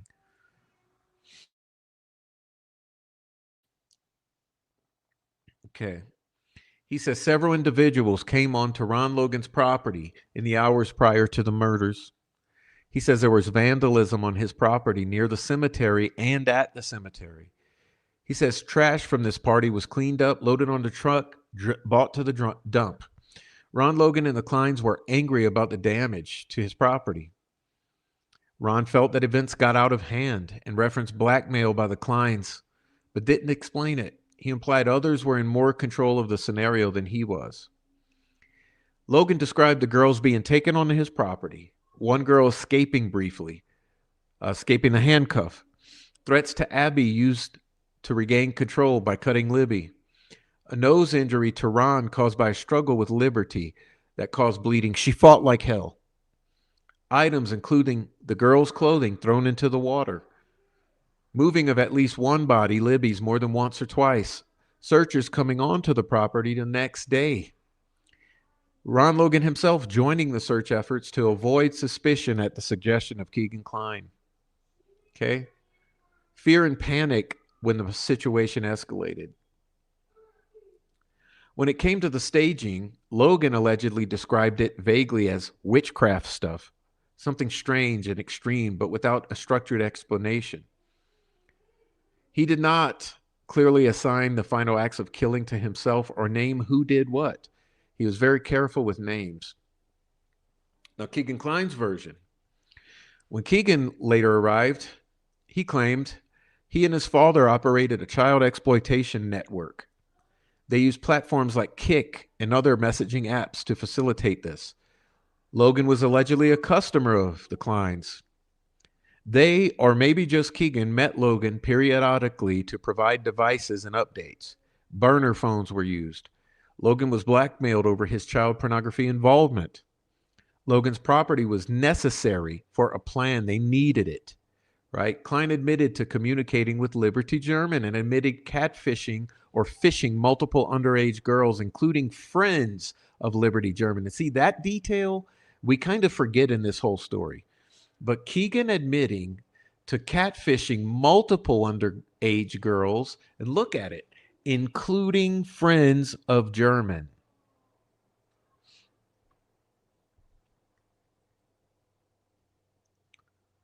He admitted to luring Libby to the trails. He claims he left his primary phone at home running apps on the day of the murders to create a false location activity or an alibi. He claims, like Ron Logan, burner phones were transported to multiple locations and destroyed. Phones were smashed, some disposed of in the Wabash River near Battlefield Lafayette. Other items allegedly discarded at an out-of-town landfill by an associate who was involved in the situation. Flip phone of Ron's had the battery removed temporarily to disguise his motion at the suggestion of Klein. Bodies moved multiple times, a tarp used, a wheelbarrow used, staging designed intentionally to appear ritualistic. Okay, this is all from Klein. Unlike Logan's vagueness, Klein and possibly others allegedly framed the staging as strategic, designed to deflect some suspicion from an old man. Davis says Klein seamlessly filled in the gaps left open by Logan, including explicitly claiming responsibility for quote-unquote finishing off Libby when she was still breathing. Klein allegedly described arguments among the participants and a panic due to roadblocks and drones and a failed plan to remove the living victim from the property to transport, quote unquote, out of state. He also referenced tension between himself and his father, Tony Klein, on fears of rolling on each other. Okay. You guys doing okay? Trying to rush through this.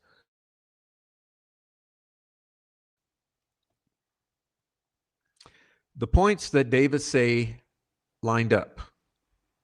He emphasizes that the following elements appeared in both narratives: vandalism near the cemetery, cleanup of trash before the crime, drinking and drug use before the crime, burner phones used, and disposal of those phones in the water, a confrontation where one girl briefly escaped, and the moving of one body. Panic the next morning due to the searchers and drones. Logan participating in the search efforts to throw off suspicion, stating that there was staging that appeared unusual or ritualistic or witchcraft-like. Fear of law enforcement surrounding the property. For Davis, the strongest confirmation seemed to be that a body was moved twice. He said both men independently described this, something he believes was not public knowledge at the time. That alignment, he says, is what convinced him the accounts were real. Now, where the stories may differ. Logan framed himself as pressured and intoxicated. Klein framed Logan as blackmailed or manipulated. Logan avoided naming others. Klein suggested additional participants named Logan, but also avoided naming them directly. Klein provided operational detail like phones, apps, blackmail mechanics, and I should have added, and throwing off of law enforcement by false alibis, by removing even the batteries out of phones, and by having Logan participate in the search. Logan focused more on his emotional state and overall panic. Neither clearly detailed who was responsible for each particular act, and both avoided certain names, and that is the other participants. Those are the participants I believe are mentioned in the Franks memorandum. Like I said, my theory on this whole thing right now is Ricci Davis plus Frank's memorandum equals the truth about Delphi, and I'll never stop saying it at this point. Okay? Ricci Davis plus the Frank's memorandum equals the truth about Delphi. Now, the broader question. Davis believes the accounts and alignments validate each other. But jailhouse testimony is historically complicated. In high-profile cases, some may seek leverage, notoriety, shift blame, attempt to manipulate narratives, or try to get their own plea deals, or reduce sentences, or become CIs themselves, or collect money, all of that. At the same time, though, the converging details of these stories, if can be verified, carry weight, because the questions are similarities proof of shared truth or shared knowledge of a widely publicized case? Okay. Can any portion of these be independently corroborated through physical evidence, digital forensic, or official investigative records? And we know that evidence has been destroyed. We know official investigative records have been destroyed. We know tips have been destroyed, and footage has been destroyed. So there's a big question here about that. Where's Ricci's polygraph, quote unquote? Where's the video of that incident? That's also been destroyed, apparently. Part 4, they didn't want to hear it. In this portion of the interview, the focus shifts away from these stories towards what happened when Davis tried to report them. Okay, and this is where he talks about the so-called interview or polygraph with Jerry Holman and Paul Hansard. Okay. They didn't ask me a single yes or no question, Ricci says. They didn't establish a baseline. Why would you refuse the reward money? All of these types of things, more argumentative and confrontational than a questioning, right? From his perspective, this was hostile, and he felt interrogated about the murders and his motive for coming forward.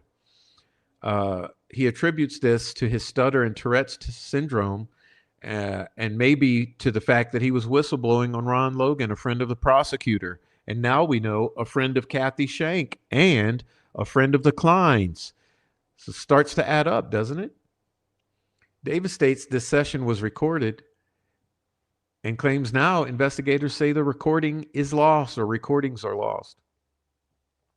He disputes that there was no structured polygraph questioning, no direct yes or no interrogation, and a focus on his motive rather than the substance of what he was saying. He also disputes the public characterization by the prosecutor that he failed miserably, the polygraph. One of the most striking elements of the segment is that Davis claims that he offered to wear a wire or recording device and return to his dorm and speak with Logan to capture a confession from Logan on a wire. He describes this as a golden opportunity that investigators, that means Jerry Holman, refused. Okay. But instead of a recorded operational follow-up, he was instructed to write a paragraph, summarizing months of alleged confessions and conversations. He felt boxed in when asked whether the statements or the written statement was true, complete, and accurate. True, he says, yeah, to the best of his knowledge. Complete, no, because it's condensed.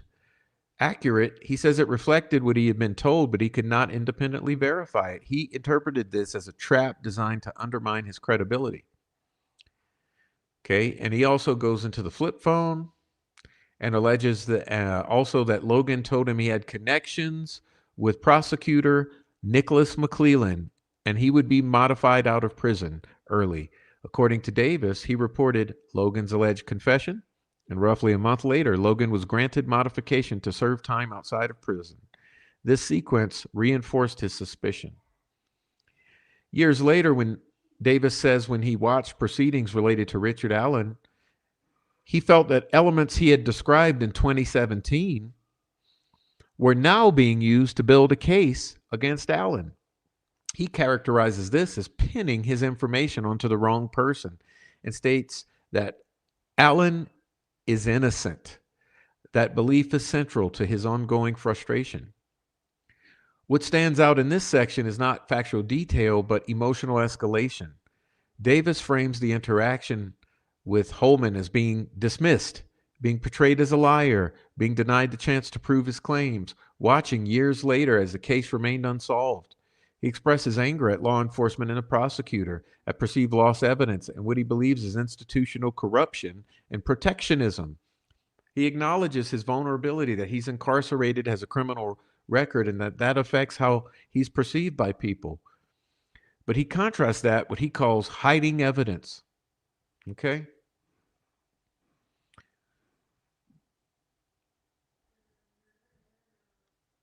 This segment raises points that would require independent verification. One, were recordings made of the 2017 polygraph session? Was a polygraph even formally administered? Was an operational wire offer proposed by Davis and declined? 4, what were the documented reasons for Logan's sentence modification? 5, what elements of Davis's 2017 account match non-public evidence? Okay? Without transparency in these official records, these remain competing narratives and up to question. And here you see on part 5 here, I have Defendant's Exhibit 4A, okay, which is from January 20th, 2025, filed in Carroll County Circuit Court. And you can see that there are dates according to this Defendant's Exhibits 4A. It says supplemental information submitted by Kathy Shank, remember, friend of Ron Logan, on 5/09/2023. Submitted by Melissa Stewart on 5/15/2017. On 5/15/2017, redacted contacted the FBI public access line to report a tip on the Delphi homicide. Redacted provided the following information. Ricci Davis is currently incarcerated at Newcastle. Redacted received a call from Davis advising he is in the same block as Ron Logan, owner of the land where the Delphi homicide took place. It was reported that Logan is in prison for parole violation. Logan confessed to Ricci the step-by-step killing of 2 girls. Logan told Ricci how he burned his clothes in a fire pit and where it was located. He used box cutters and struggled with one of the girls and thought drops of blood from his nose ended up on her clothes. Ricci also advised that he killed the older girl first, Libby. Redacted said Ricci wants nothing from this but justice for the girls. And remember, guys, this is 5/15/2017, 3 months after the murders. Okay. Okay, you see here, invest lead DIN 167, interview Ricci Davis. Investigator Kathy Shank, friend of Ron Logan, fully covered. Lead coverage covered by Kathy Shank on 106/2023. Check this out. Lead is discontinued due to no follow-up with Ricci Davis. Ron Logan passed away in January 2022. Invest lead DIN 2736. Locate and interview Ricci Davis. Okay. Investigator Jay Harper. Fully covered. Locate and interview Ricci Davis. Fully covered. Really? By Kathy Shank on behalf of Jay Harper. That's what I'm pointing out to you there. Look at that. Fully covered by Kathy Shank on behalf of Jay Harper, 5/09/2023. Does that make sense to anyone? Okay, does that make sense to anyone? That seems to be the whitewashing. They threw this all in the garbage. So basically, Kathy Shank single-handedly threw all this in the garbage. Again, let's look at the dates because I feel like I have to rub stuff in with all of you guys. 5/09/2023. Okay, this was 2017. This tip came in. Okay, check it out. 106/2023, fully covered by Kathy Shank. 5/09/2023, covered by Kathy Shank on behalf of Jay Harper. Make sense to anyone? Don't make sense to me. And you can see here that there were some very important points I put here, okay, about the polygraph and the wire offer, and all of this stuff. You can go read all of this for yourselves. This is at readtheprof.substack.com. Okay. Anyway, this entire article there. Let me do with a let's finish with this one here, which covers the call-in segment we just listened to close. The live interview call-in segment, crime scene staging, Las Vegas trip, and the alleged web of protection. In our live call-in section, Ricci Davis answered some direct questions from viewers regarding the information he reported to investigators.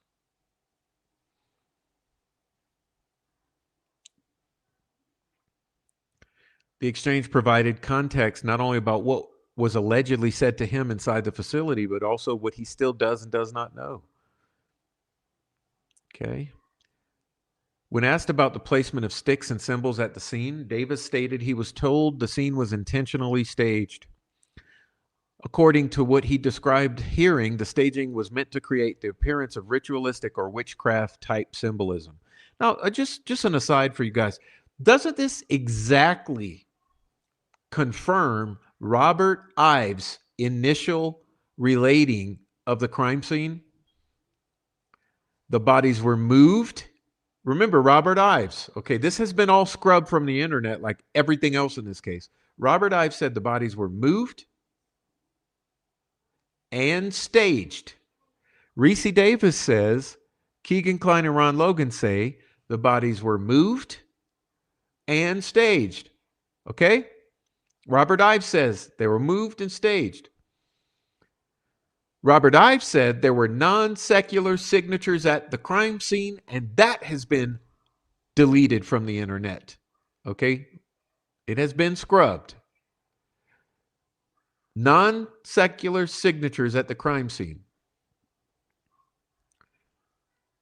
As you see here, Keegan Klein and Ron Logan, not only do they say moved, not only do they say staged, but they also both say witchcraft or ritualistic symbolism at the crime scene. So both Robert Ives and Keegan and Ron Logan, they all three tell the same story about this. Kathy Shank, a friend to Ron Logan, Nicholas McClellan, a friend to Ron Logan, Jerry Holman, all refused to follow up on this information, right? He clarified the individual describing this did not explicitly use terms like Odinism, but instead referred to more generally to symbolic patterns meant to mislead investigators. That's the point of staging. Although, in my opinion, it's important to make the distinction that although there was staging, it does not mean that some of the individuals involved in the staging did not attempt some true ritualistic element or were not intimately familiar with authentic ritualistic elements. So that whole thing about the Odinist and the ritual shit and the Frank's memorandum and the symbolism, I hope is clarified by that particular sentence or that disclaimer I put in here. You see, although in my opinion, it's important to make the distinction that although there was staging to throw off investigators to look witchcraftian and ritualistic or non-secular, it does not mean that some of the individuals involved did not attempt, okay, let me highlight that. Some of the individuals involved did not attempt some true ritualistic elements or weren't intimately familiar with authentic ritualistic elements. Davis also stated he was told that the staging was intended to shift suspicion, specifically to make it appear as something an old person wouldn't do, thereby manipulating public and law enforcement perception. Okay. Davis simply documented and reported what he was told. During that interview, Davis also discussed descriptions he allegedly received about a gathering on the private property in the days surrounding the crime. According to his account, alcohol and drugs were reportedly present. There was alleged vandalism and cleanup activity. Trash and materials were allegedly bagged and disposed of. Davis was careful not to speculate about the ages or identities of any of those present, stating no names were directly provided to him. He also reiterated that the gathering was not the central focus of his conversations at the time, but it was background context that emerged during these broader discussions. Allegations regarding photographs or video or photography, one of the more serious claims Ricci Davis relays during the interview, involved the selling or the taking of, the selling of, and existence of alleged photographs of the victims. He stated that he was told by Keegan Klein that photographs were taken of the victims nude. Okay?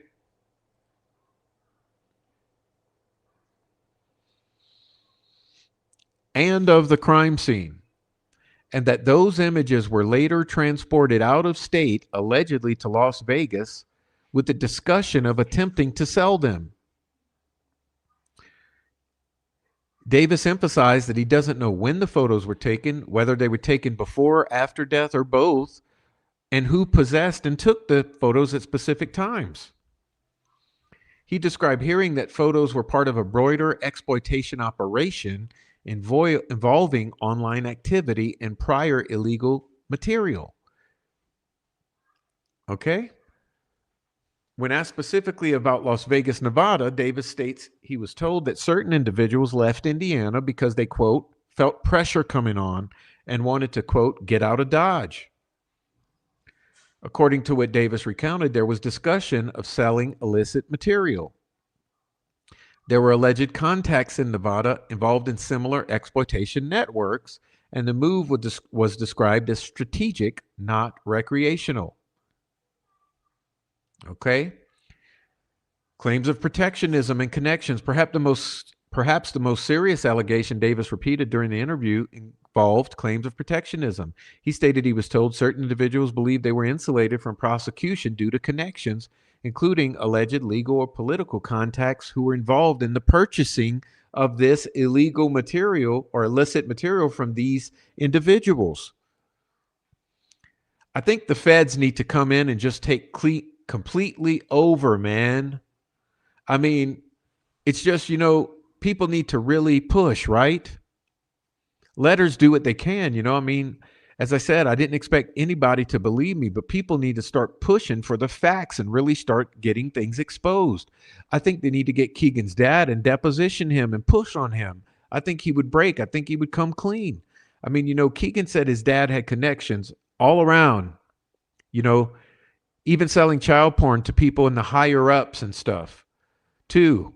And I don't know who them people were, but I didn't know if he felt like there was some bragging rights or whatever, like stuff, these connections and this and that. But after seeing everything I've seen, I believe there is. What I'm saying is that Keegan would brag with his dad, how he and his dad would do business, sell different types of things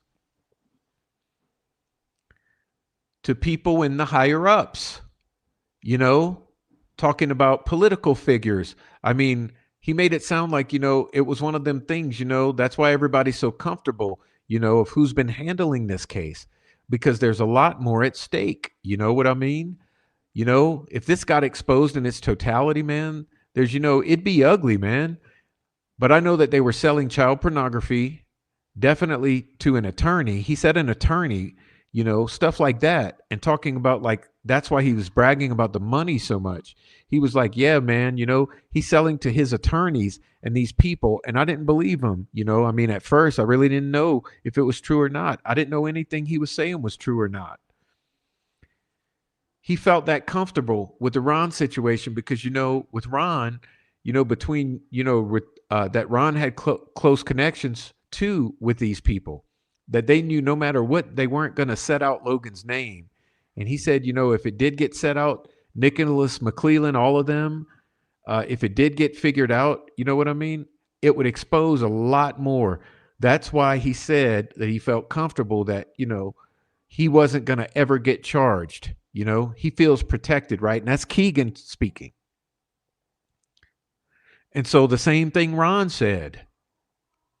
I mean, look at this. Davis was clear. He did not personally verify those connections. He relayed them as statements that were presented to him during conversations. He described hearing claims that exposure of one individual would implicate others in positions of influence. According to Davis, this alleged web of mutual vulnerability created confidence among those involved that charges would never come. Whether the confidence was misplaced bravado or grounded in reality remains an open question without a fucking investigation. In response to a direct question, Davis stated that he was specifically told by Ron Logan that he was the man on the bridge. This is a claim that Davis has previously reported. He noted that this statement was part of what prompted him to take the conversation seriously and to report them. Again, Davis did not claim independent corroboration, only that that statement was made to him. Abby in the bathroom allegation. Davis also reiterated a prior claim that one victim, Abby Williams, was kept alive for a period of time in the residence bathroom of Ron Logan before events escalated even further. He acknowledged the disturbing nature of this allegation and admitted that it remains one of the most difficult aspects of the story for him to process. He has no independent proof of the claim beyond what he says he was told by Keegan Klein. Throughout the interview, Davis returned to a consistent refrain. He does not expect automatic belief. He understands skepticism. He cannot answer questions about events he did not witness. And he reported what he believed investigators should examine. He also expressed concern that incarceration status often leads to blanket dismissal of information without thorough vetting. His final position. Davis closed the interview segment by urging the public to demand facts, not belief in him personally, but scrutiny of all evidence. He argued that if his claims are false, that should be demonstrably shown through investigation. If they contain truth, then early dismissal could represent a critical oversight. He maintained that he came forward because certain statements felt too specific and too serious to ignore. Whether Ricci Davis's account reflects manipulation, partial truth, or concealed reality remains for investigators, lawyers, the courts, and the federal authorities to determine. But in this interview, one thing is clarified. He stands by what he reported and acknowledged the limits of what he knows. Transparency demands examination. This series has not sought to convict anyone in the court of public opinion. It has examined one central question. When a whistleblower presents allegations that could materially affect a case, were those allegations fully and transparently evaluated? Ricci Davis reported conversations that he says definitely occurred. He does not claim to have witnessed a crime, but maintains only what he heard was specific enough to warrant serious scrutiny. He has documented all of this. Skepticism is appropriate, but immediate reflective dismissal, as the troll farm, the state actors, and everyone else wants you to do, is not. The issue is not whether the public should automatically believe Davis. The issue is whether every allegation, regardless of its source, was documented, investigated, and either corroborated or disproven through clear process. And this would have been the responsibility of the unified command. Public trust depends on transparency. If the claims lack merit, a documented review strengthens confidence. If any portion holds weight, thorough examination is essential. I would say if any portion could hold weight, a thorough investigation should be essential. Citizens have a lawful role in that process. Please read and listen to this information carefully, share it, ask questions, and request and demand transparency through the proper channels. That includes writing letters to your governor in Indiana, to the FBI in Indiana, and to the Attorney General in Indiana. Accountability is not hostility. It is the foundation of justice. And thank you, the prof. Okay? And that's my Substack in summary, covering Ricci Davis at this point. There may be more. There potentially will be more. But I think that's a lot for you to think about. Most importantly, the consideration that even if one small part of this that Ricci is bringing to us is true, then that demands a thorough investigation because it could have materially affected the case of Richard Allen, and it could materially affect the potential future justice for the victims, Abby and Libby. If there is physical evidence that can be found regarding this case, that may lead to justice for Richard Allen and Abby and Libby. If any part of this is true regarding the confessions of Keegan Klein, taking photography, handcuffs on the girls, locking the girls up in the bathroom, disposal of shit in the river, disposal of shit at the landfill, disposal of shit at another landfill out of town, including a wheelbarrow, possibly a tiller, a shovel, a gun. This has enormous implications for the resolution of this case. So I've titled this thing, Why Ricci Davis matters. And I hope that's absolutely clear to you now why he does matter. Because the naysayers, they will blanket dismiss Ricci Davis because they will say, he's a liar. He just wants attention. He wants notoriety. He wants this. He wants that. He's a prisoner.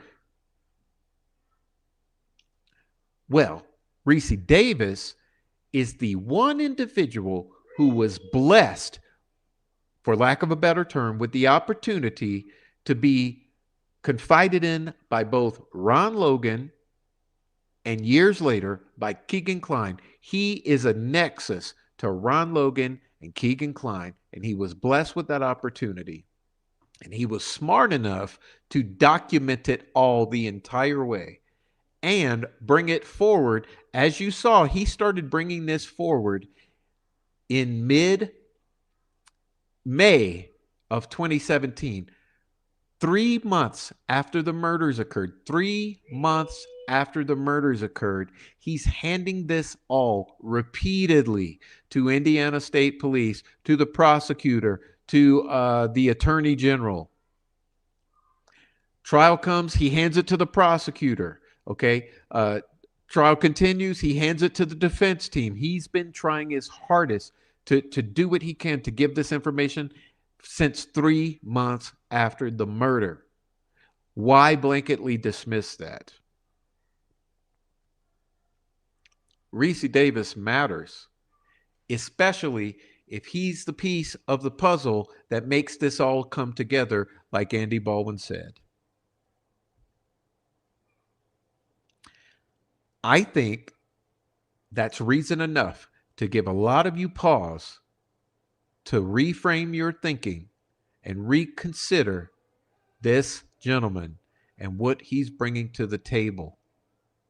And like I said, the demand needs to go onto the governor and the FBI and the attorney general's office and anyone else you know who you can take the short time out to piece this together and send it in their direction and demand transparency and accountability.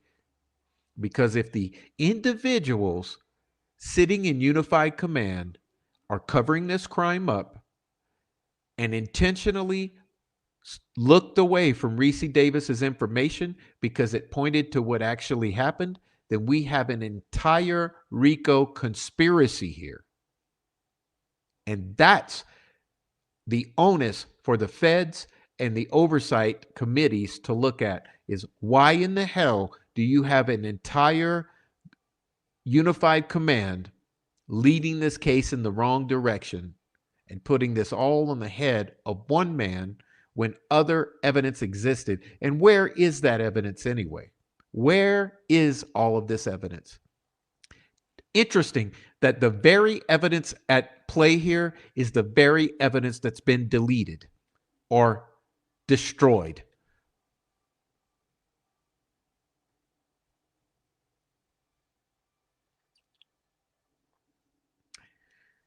And I think that's the question.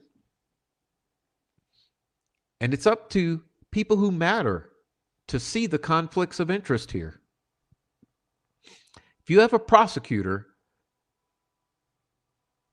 that's very close to one of the POIs who had confessed to Ricci Davis, Ron Logan, you have a prosecutor who's married into the family of one of the victims, that prosecutor has a conflict of interest. You have a prosecutor who's a Freemason. You have POIs who are Freemasons. You have family members who are Freemasons. Those are conflicts of interest.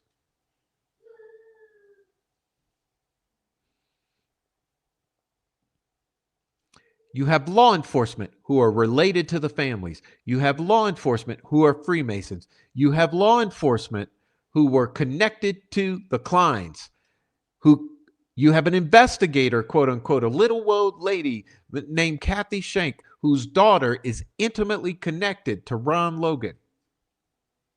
Where are all these conflicts of interest, and how does it allow this sort of steering everything the wrong way? This sort of what do you call it? A malfeasance?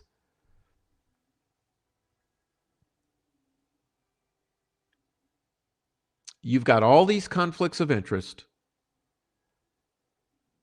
all of this destruction of evidence, turning away from the actual evidence. You've got a man who currently has an appeal underway that is overwhelmingly convincing.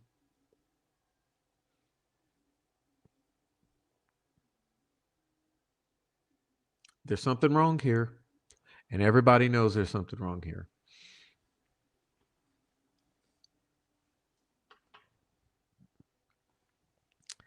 I've said before that I think the arrest and imprisonment of Richard Allen was meant to bury this case forever. This was supposed to make Delphi go away. The objective was, it's time to make Delphi go away. They never expected to go to trial because they thought throwing him in prison and abusing and threatening him with murder and his family and sending in a sextortionist to work her magic on him would lead to a plea deal. When that didn't happen, this went to trial. This goes to trial. Now everything is at risk because there's the rest of time where this trial gets to be questioned. Whether the appeal is successful or not, this will still be questioned. This was never meant to go to trial.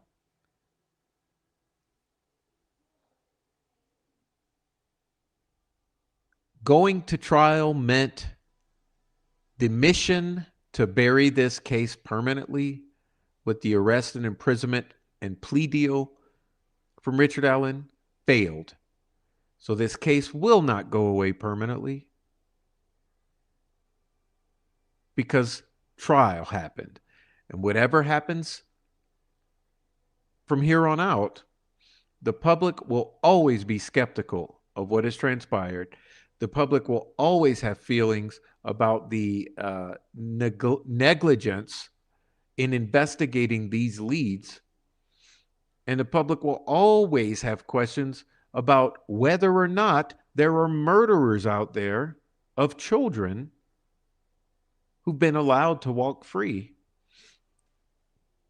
so that this guy can be used to bury this case forever, because potentially this points at the higher ups, like Ricci said.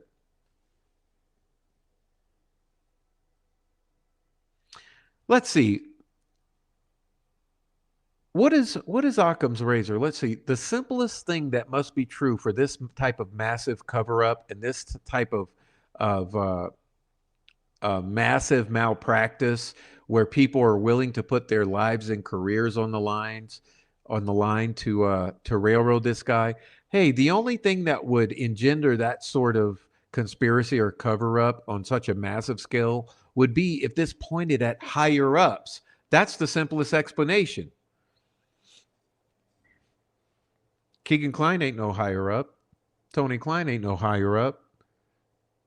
Richard Allen ain't no higher up. Ron Logan wasn't no higher up. Who are the higher ups that this case points to? That's the question I'll leave open for you guys to consider. Anyhow, thank you very much for being here tonight. This was Why Rei Davis Matters, Part 2. There will be a Part 3, and it's going to be a special surprise for you guys. Thank you very much for being here. Please do me a favor. Support the channel. It's Mother's Day weekend. Please send your support. We love the Cash Apps. The Cash App is over at my link tree, which is in the About Me section. I got Cash Apps. I got Venmo. I have the GoFundMe. I have the Super Chats, Super Thanks. You can subscribe over at Substack with a paid subscription. You can buy me a coffee. I buy me a coffees. You can also just hit like, watch the channel, and leave comments down below if you don't have the money to support. And we appreciate that so much too, because I always love to see the comments and engagement coming in. Anyhow, we all know that the momentum here with the Delphi case is winding down, coming to somewhat of an end. But this story will never die because too many people are concerned about it. So please support the channel because we'll always be here doing stuff. And I'd love to have your support and especially your input. So if you check out the link tree, you'll see all the ways to get in touch with me, to join my little community, and to support me.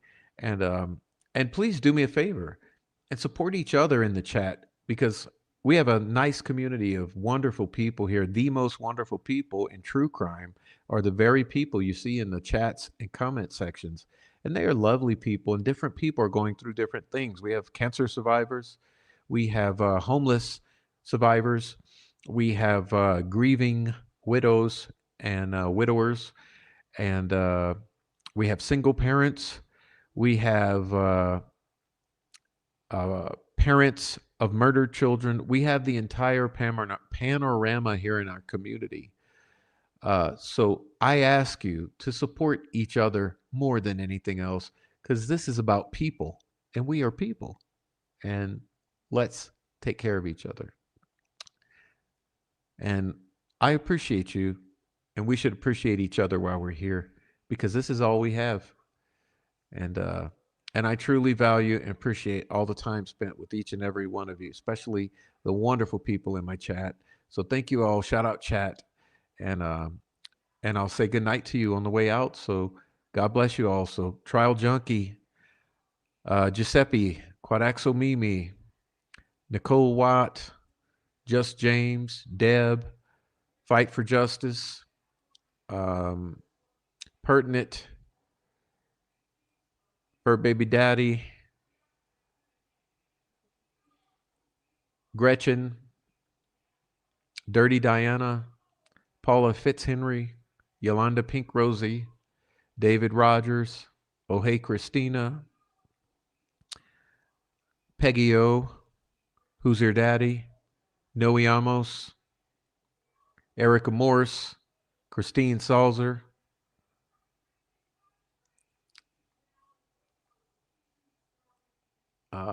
who else I see here? Carla Ann. Okay, Sunflower Soul. I don't want to miss anyone who's here super early. Aries Fire, Becky. I don't know, probably missing a lot of people. Okay, but I appreciate you all. Quietly. MJ Lewis, 1964, Dennis McKean. And shout out to Little Prof. Oh, Matt Payton. Hey, good to see you, Matt Payton. Okay, all of you. And Little Prof, okay. Thank you to Little Prof for sacrificing all the time that I sit here speaking live with you guys on the live streams. Little Prof sacrificing like a motherfucker, okay? So thank you, Little Prof, and appreciate to you too. All right. So I'll see you guys later. Peace out. Okay. We're getting out of here.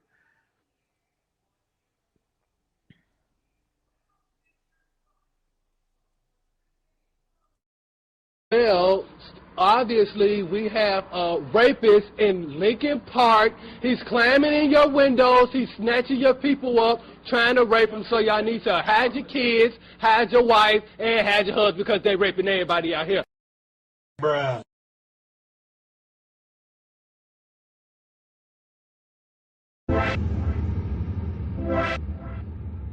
It was our job to help law enforcement.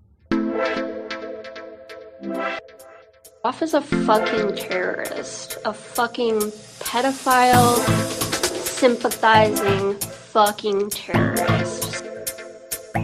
Bruh. This stuff's coming to a close. There are more than one person involved with this case. It's not just Richard Allen. There's several others, and we've all seen them on TV and been interviewed and spoken about way back in the beginning. Law enforcement has known about these people, but they have to methodically build a case.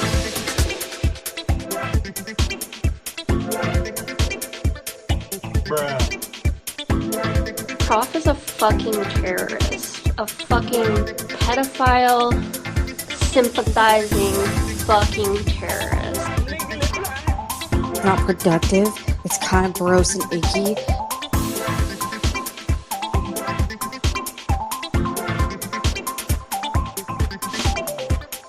And I feel like it tells us more about them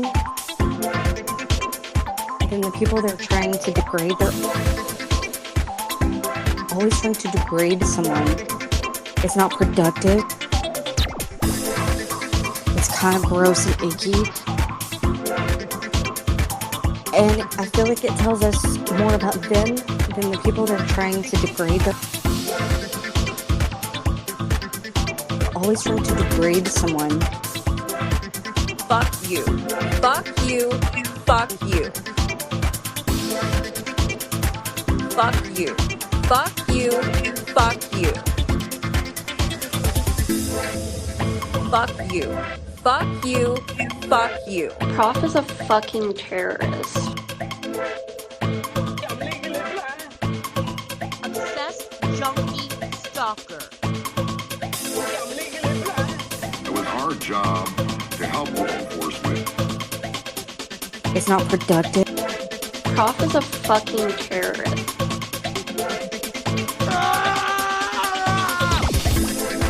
It was our job to help law enforcement. It was our job to help law enforcement. It was our job to help law enforcement. This stuff's coming to a close. It's not productive. It's kind of gross and icky. And I feel like it tells us more about them than the people they're trying to degrade. They're always trying to degrade someone. Fuck you. Prof is a fucking terrorist. It was our job to help law enforcement. This is bullshit, Alado. Bye-bye, you fucking hoe. It was our job to help law enforcement. This is bullshit, Alado. Bye-bye, you fucking hoe. It was our job to help law enforcement.